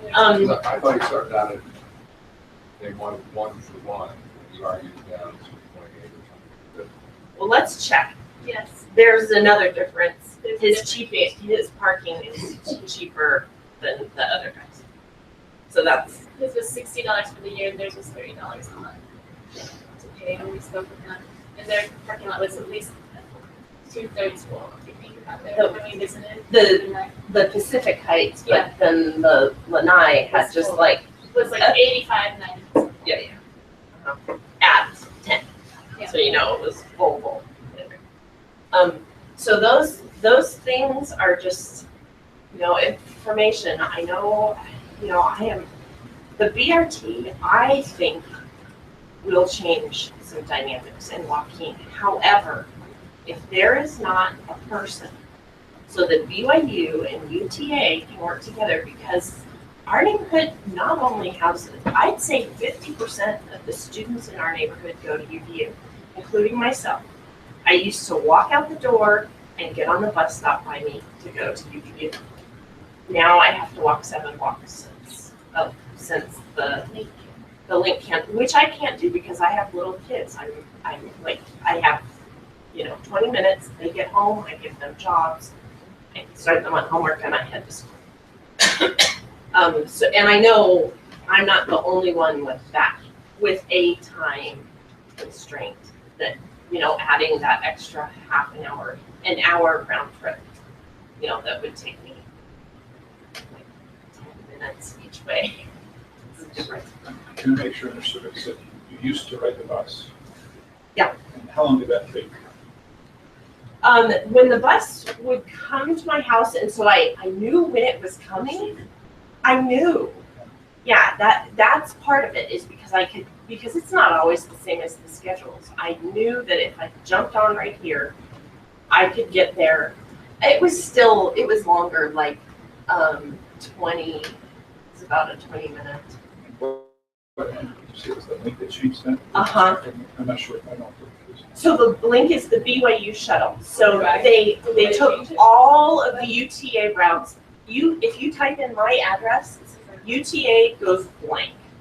If I say I want to get to Salt Lake, it just goes blank. You can't even put it. It won't even tell you your nearest No, bus. students, it was, the students love Link, and the neighbors who use the bus do not love Link. Yeah. Yeah. Because all the Especially older the people elderly. in our neighborhood used to go to the temple on the bus. No, we They have I'm not- ways to get I them. don't know exactly where you live. Did you say BRT will reinstate that for you? No, but it will shorten the time that it actually takes to, like, I know a bus will be there, so I can ride my bike. I'll ride my bike up To There. BRT. to BRT, and then I'll go. But if I have to walk, and then I just miss the one that only comes every half hour. And, as far as front runner is concerned, with the crossing point, so if you come in at 8:30, you can't get to Joaquin most nights. And so you've got to walk down Freedom Boulevard, right next to that 7-Eleven with your little, one time we came back from the museum up in Salt Lake and I had my little kids, it was 8:30 it was just summer, but it was very disconcerting to walk, down that corridor right by the, so those would be issues too, I would say. Just the safety of the front runner section and how easy it is to get to the places people need to go. Of course, you can park there. You can now park there. Was there anything else? Oh, engineering, guys. engineering is like so many things that we try to do to make some of the walkability issues easier. Talking to engineers, I was like, we had suggested because one of the most dangerous intersections is 5th North and 4th East to cross, and we got our own engineer, like, that made up some drawings for us with bulb outs and to try to make it so the pedestrians were more visible and it just slowed it down just right there. Engineering told us we can't do that. We could try it at the park block, 4th North and 4th East. We did that. This time they made these little tiny bulb outs on 4th North that doesn't have a problem. Yeah. We're not allowed to put anything on a collector. It's a collector, that's why. Yeah, They were because saying they were saying 4th East is a cluster, you can't have bulb outs. Although it just showed up on Timothy Drive. They have bulb outs on Timothy Drive now, which is a collector. The price they quoted for doing the intersection was about $120,000. If I go to Spanish Fork and ask them, it costs about $8,000 per corner. So there's something going on. When I suggested that, I was like, okay, suggest something to me. Like, this is what we need to have happen. You guys that know all about engineering, suggest something to me. And the person said, well, let's just raise the speed limit to 35. Then they won't be speeding. And I mean, we had just spent a We whole have the hour. most pedestrians in our neighborhood and everything. So but let's bring it to parking because, So, yeah. So the parking, but I'm just saying, in order to make parking really good, you've got to have a good walk or bike, or you've got to make traveling on foot or something other than cars one of your important parts. So FYI, Joaquin has asked us to help them with phase 2 of the Joaquin neighborhood plan. Phase 2 is very much an implementation stage on these issues. Let's identify the most popular pedestrian corridors and wherever it makes sense to have the bulb outs going first. How should those bulb outs be designed? How do we fund them? And parking, they park in the area to help fund some of the. So all that is going on right now. And this kind of goes in line with the conversation with TMAC on Tuesday.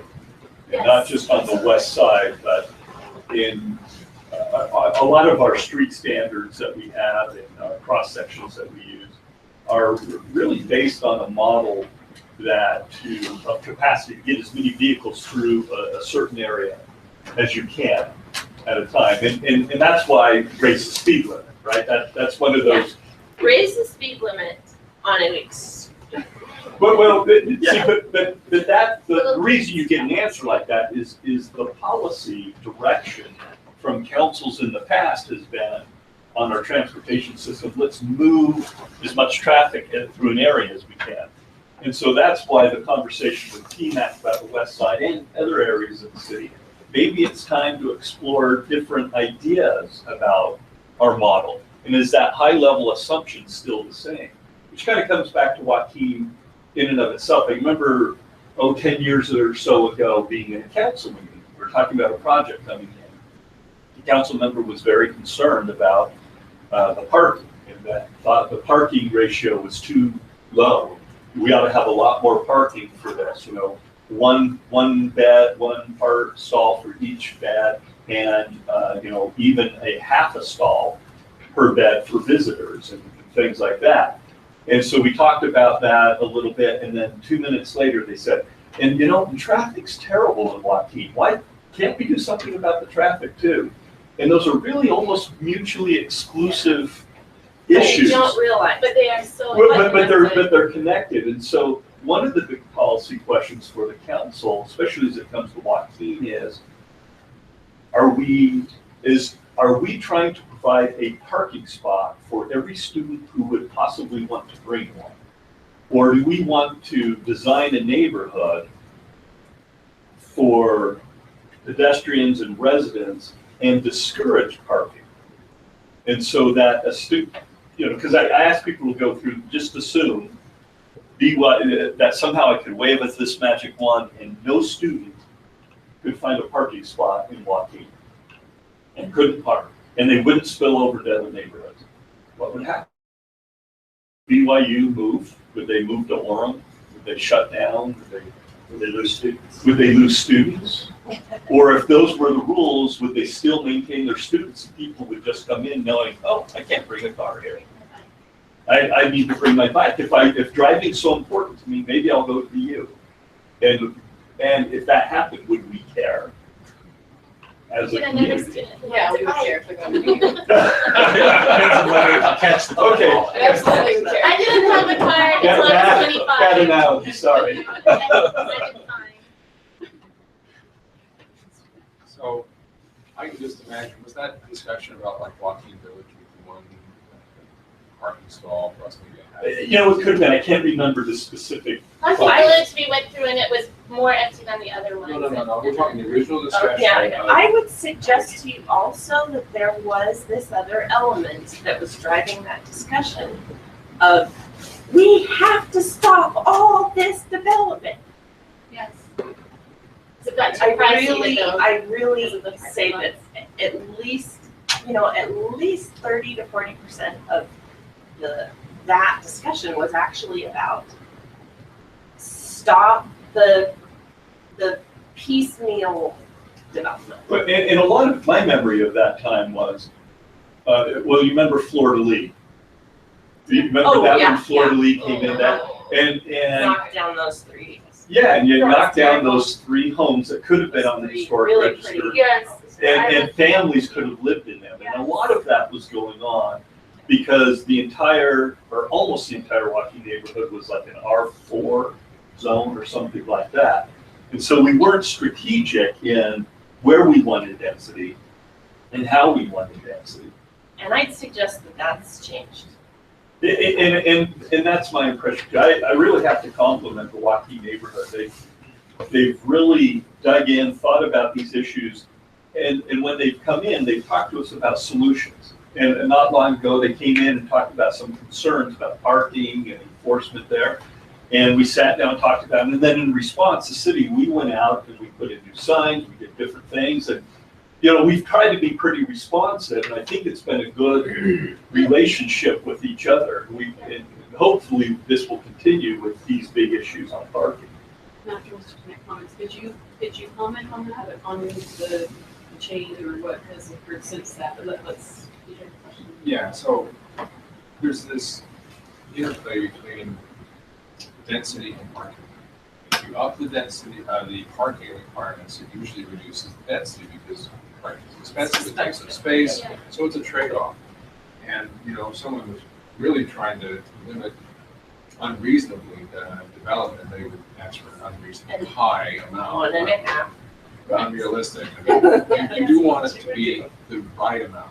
Now, one is saying Joaquin Village is not the right amount, whereas Dave Cavanaugh is happy with his number, whatever it happens to be.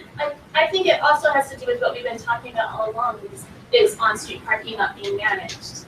Right, but so when someone was arguing for what they thought was the right amount of parking, the higher level, that would have actually limited the number of units built, which, interestingly, here we lower the parking requirement, build more units, but unfortunately, still get often a car per unit or whatever, because we didn't get the number right. It was a mismatch.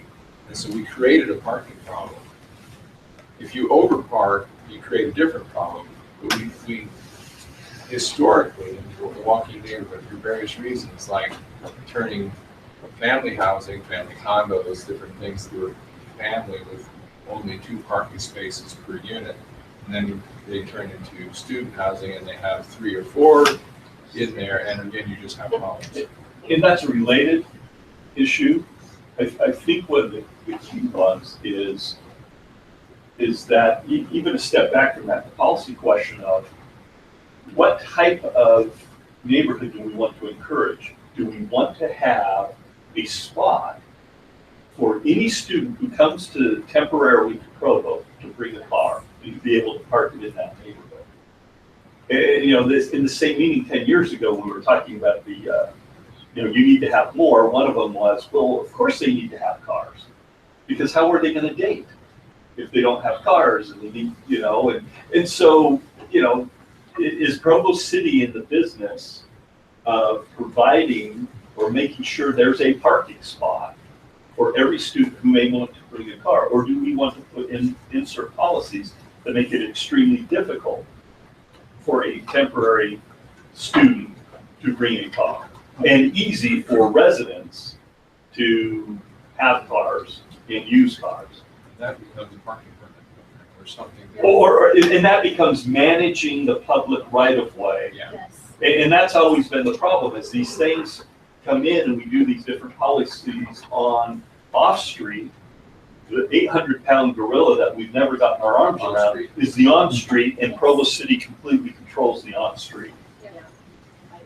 I agree, and BYU's policies, I mean, when they Yes. change, when they close streets and stuff, that's a big. That was another thing, talked to the girls last night, women last night, was that they said, will the BRT stop really close to campus, because then I'll take it, and I want you, you know, and I said, Kinda. kinda, and then it was just as far away as they were living at that, you know, as their apartment is where it's going to stop, so that's kind of disappointing. Whereas I wish they could, and we told them about the amazing time when you could get off at the Wilkinson Center. Well, it's still, oh, yeah. It still stops on 920 North.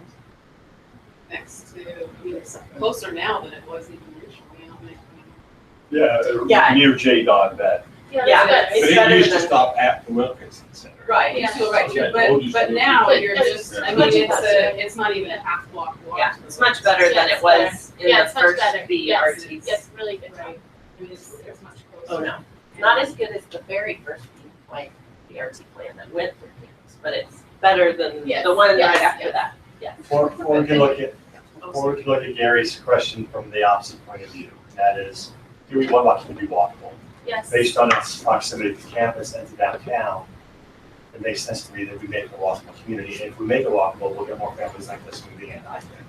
And we So don't now have if we want- walkers there, if we I mean, they're want- already there. Yeah, Yeah, it's So there. they need to accommodate what's gonna be there, what's Yeah, already there, will yeah. always I be there, I think. So if we make that decision, we want to be walkable, what does that mean then? Yes, yes, we love that conversation. And I would suggest too that, because of our success with the plan that we made, I think, our neighborhood knows that we're capable of finding a huge variety of solutions for things. And that plan is the Joaquin neighborhood plan. right? Yeah, and I Just would making sure. suggest to you that maybe we make the parking plan.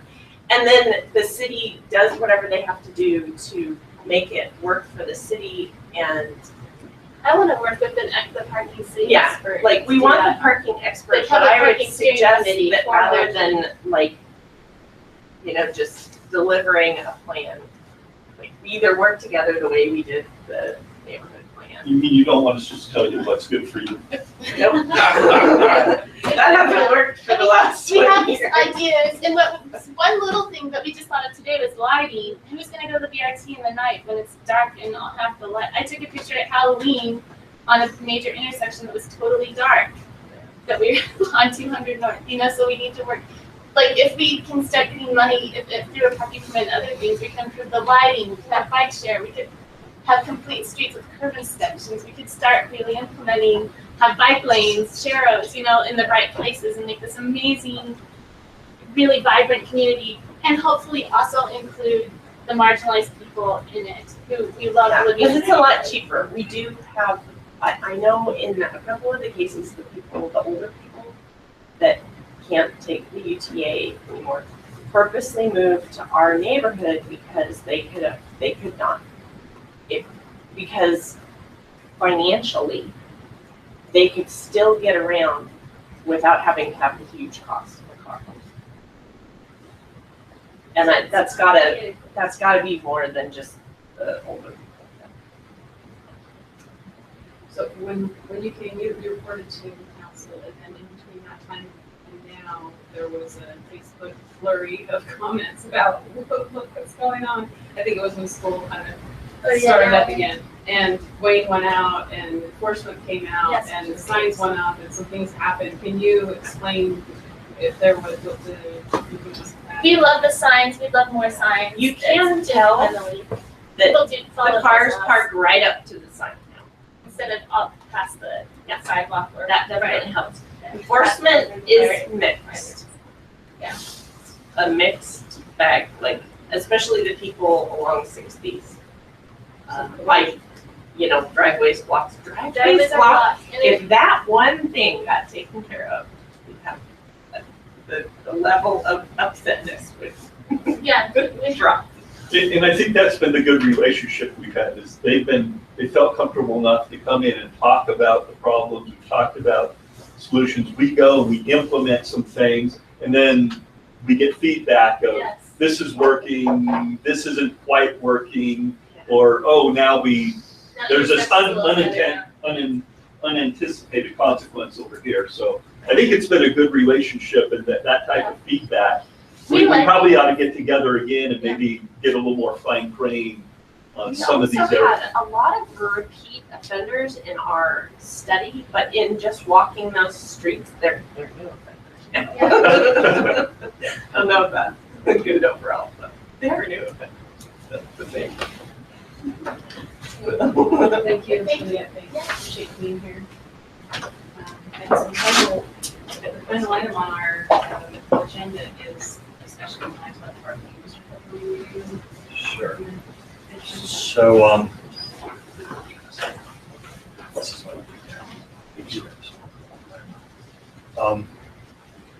so we have two converging storms kind of possibly coming up down in I-2D, and that's matches from the Community Development Department.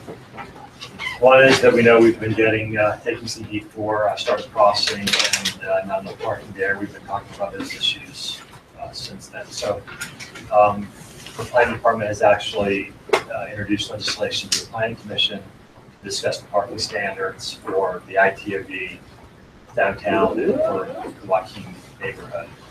The planning commission tends to take some time to study those issues, and that's going to be several months. They think they may be able to break out the two issues and maybe Joaquin discussion can move forward faster. But anyway, the other thing that's happening in the UTA area is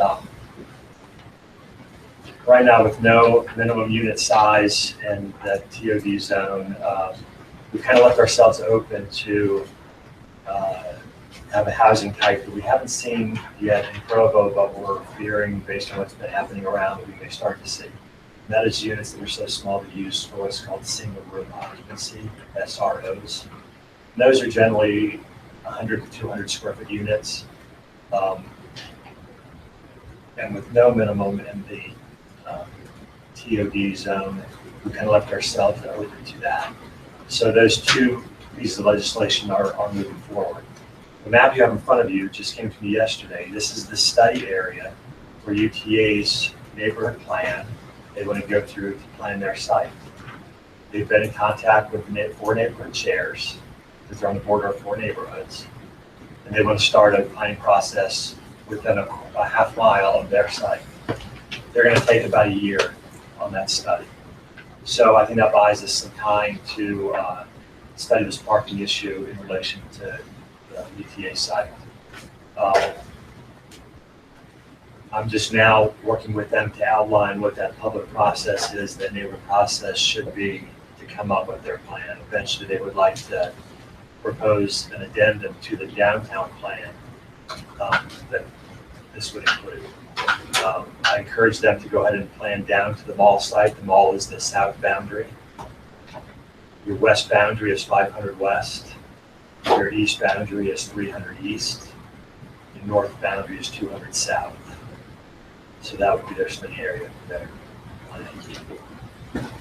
One of the reasons we have a draft legislation in front of the planning commission dealing with the parking ratio that a new development has to put in is because we are hearing things about startup crossing, things, and other, the traditional parking issues in Joaquin. And if the council from a policy level, if we are not going to manage on-street parking comprehensively in the city, then the only thing that we think that we could possibly do to help the situation is go to a 1-to-1 ratio, 1 parking spot per bag. But having said that, I don't think it will solve the problem for all the reasons we've talked about today in Milwaukee. There was a time when we were doing 1-to-1, and at the actual on-street parking got worse in Milwaukee. And as long as we don't manage, you could have more parking on startup crossing. Some people are still going to park on the streets because it's just easier. So just as background information, startup crossing did take full advantage of the 50% break required parking the zone allows. The downtown zones also allow developers to take a 50% haircut. A couple projects that aren't built yet have been proposed at 60%. One is Peg's project on Temple. And what I've seen so far, their conceptual plans will be Peg's project by Riverwoods. That's not downtown zone. But it's interesting to me that a company that owns a lot of apartment units, they've designed theirs at 60%. Again, playing with ratio is just playing with ratio. If we've got to do something with on-street parking, but to me, that was just interesting that they didn't choose to take the 50% rate. They were allowed to.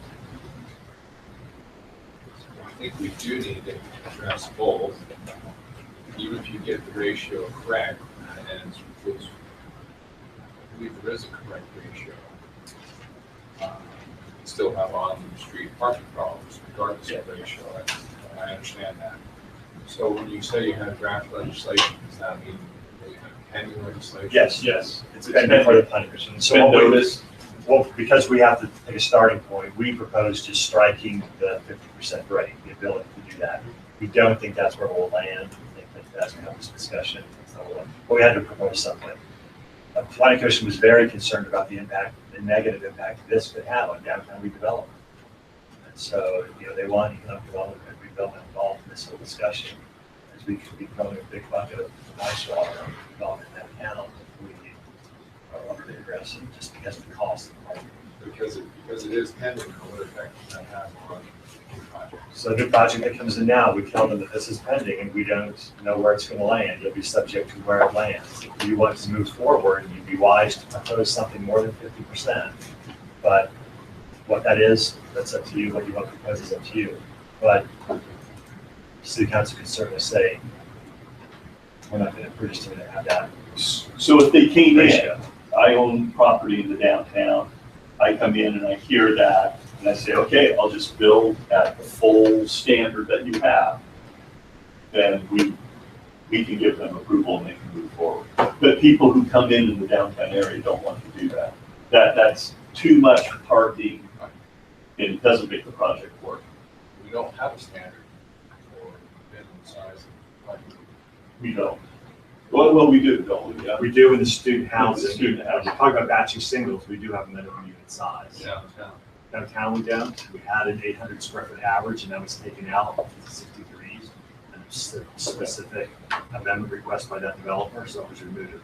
There's never been one in ITUD, it was removed from downtown. Minimum unit size has been, that's pending legislation in both ends also. So be a problem. Same thing, that they're gonna be subject to the new rules wherever it lands, and they're gonna have to wait for that to happen. Can you give us just a quick rundown on the pros and cons, the reasons for, the reasons against, the single occupancy residences that we call them? Well, part of the other part of that converging storm I was talking about was that there is very strong feeling that too much affordable housing, low income as defined by tax credit housing, that type of thing, voucher housing, has been built in Franklin and South Franklin. With the amount of acreage UTA has and the size of project they could build, 500 to 700 more units, that was largely low income and could overwhelm that area. They're feeling that they've been maxed out as it is. If we want to try to somehow deal with the affordable housing issue, the two best ways are unit size and parking ratio. Those will have a bigger impact on whether or not affordable housing is built than any other legislative tweak we could do. That's why we. So that's the concern of, is it SRO, SORs? SRO, single room occupancy. Single room occupancy. So the concern of SROs is That's geared towards very low income housing. Yeah, like the best motel, it's like a SRO. We've been told that's where high funding is going to be going. That's your housing tax credits are going to be going towards encouraging SROs. In functionally,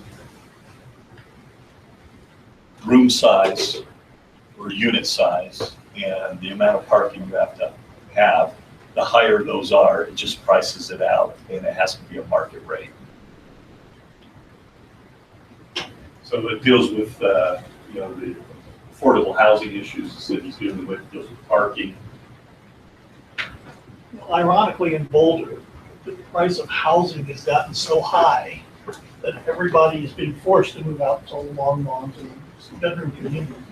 But they're driving back into Boulder, which is the last thing that Boulder wants, is more traffic and more congestion. The average house price in Boulder right now is $1 million. That's the average. And I'm not really there anytime soon, but I just continue to see that as a big issue that's driving a lot of the transportation issues. And it's sort of one of the same consequences. So it's an important issue to keep in mind. I think when we were talking about, we have most low-income housing in the county, and really the surrounding cities don't have much at all, and all of their units they're putting up right now are market rate. And so we're trying to not have it concentrated in our downtown. We already have several units that are 80% or 60% low-income housing, and we need more balance in the downtown. So it's not that we don't want affordable housing, we just need a healthy balance of market rate. And we only have the city view its market rate. I'm trying to think what else is that's not in the last 5 years. 63. 63. So 63 East and City View are the only market rate. So we really need balance. That's what we're looking for.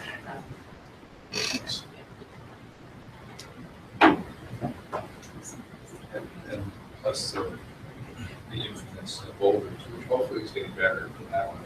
I think might be 100%. That's all. Yeah. The other thing with that voucher housing is because the tax credits work, they work forever, or at least for our lifetime. They're not going to go away, so even with redevelopment, the tax credits have to stay, and so the housing units have to stay. Not that the city has, or any developer has bulldozed the housing lately, but there will come a time that there will be units in Provo that will come down because something else will be built. More of that we have in that part of things.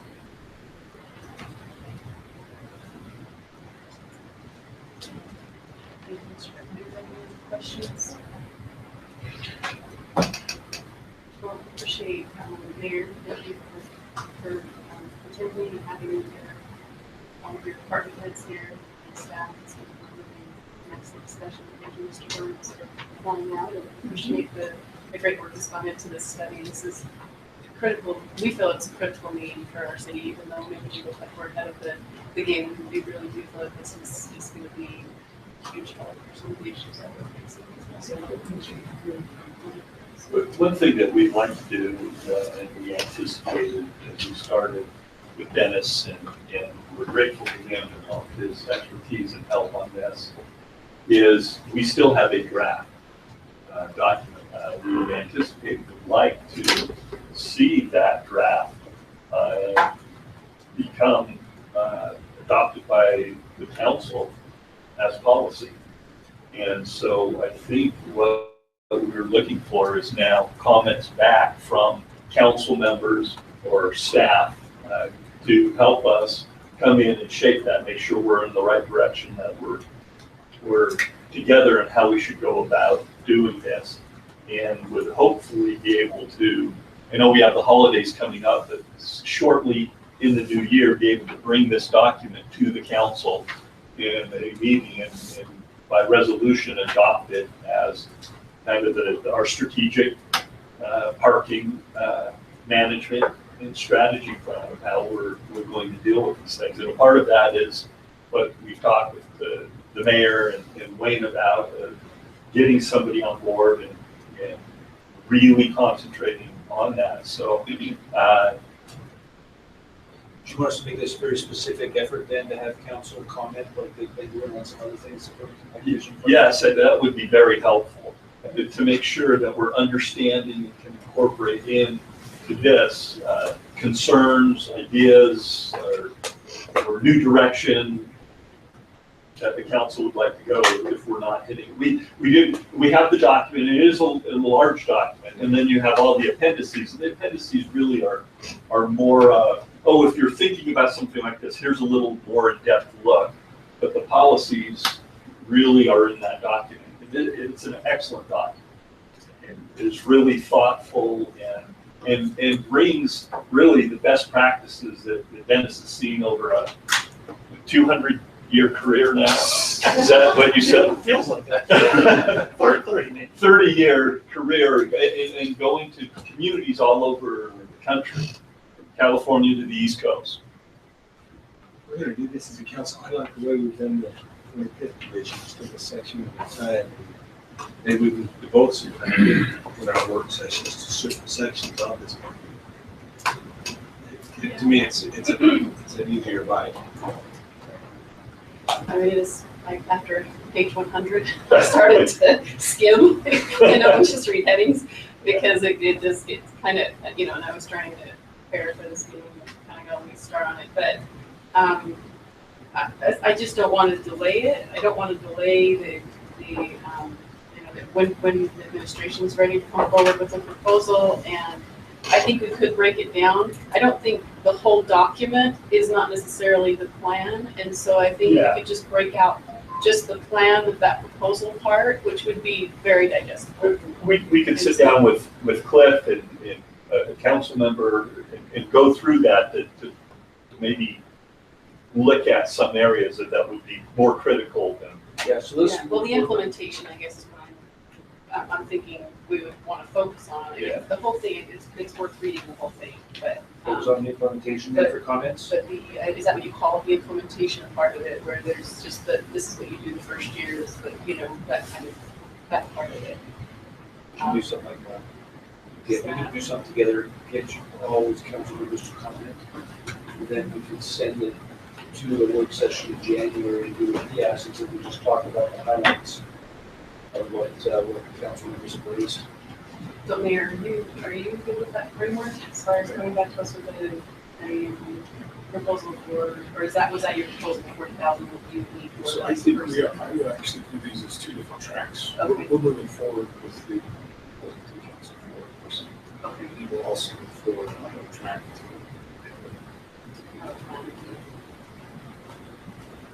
And it would be great to have a plan. Okay. And do you have a different recommendation on what's going to propose? Is there anything that you would alter or change to what's going to propose? Thank you. Makes sense. Thank you. Okay. So we'll coordinate with Cliff on finding out. I think it's realistic, we could probably get to the same meeting.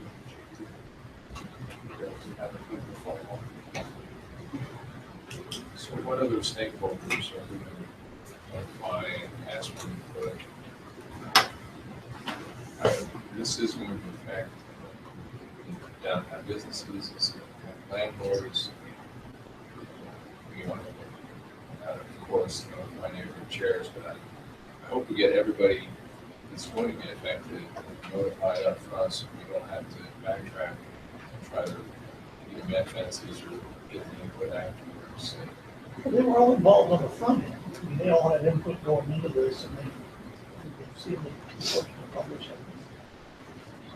So Is that fine for next year? Yeah, we did extensive focus group meetings. Social media? Yeah, we did downtown businesses, restaurants, student housing operators, convention center, downtown Provo, hospital, church. If we can- Landlords? Landlord, management landlords of student housing complexes we have in those. It's both small individuals and large property management firms. So we can additionally circle back to make sure that the circuit is closed back to them this report. You're saying they're okay? No, I'm saying we've done outreach. We did outreach at the beginning. Yeah. And so now at this point, we do need to circle back with all of those groups that we talked to. Right. Give them the draft. And again, I think when the draft came out, did hear from some people, hold it, I thought this would tell me exactly what we're going to do and how on Center Street. And that's not really what this plan is about. It's a much higher level strategic plan, laying out the things that Dennis went through. And so there's really not a lot of specific, we are going to put model XJ27 parking meter on 8th North at this location. Once we have this strategic plan in, we have some of these things talked about, then we'll have somebody on board, and then we'll figure out those specific locations. Does a parking meter make sense? And if so, where and how?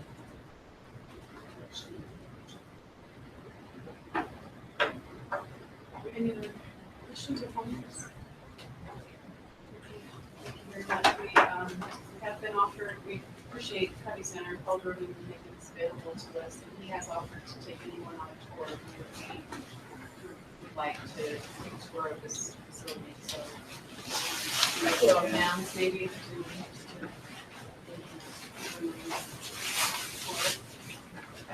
I'm happy to. I've seen parts, but I haven't seen yeah. All right, thank you.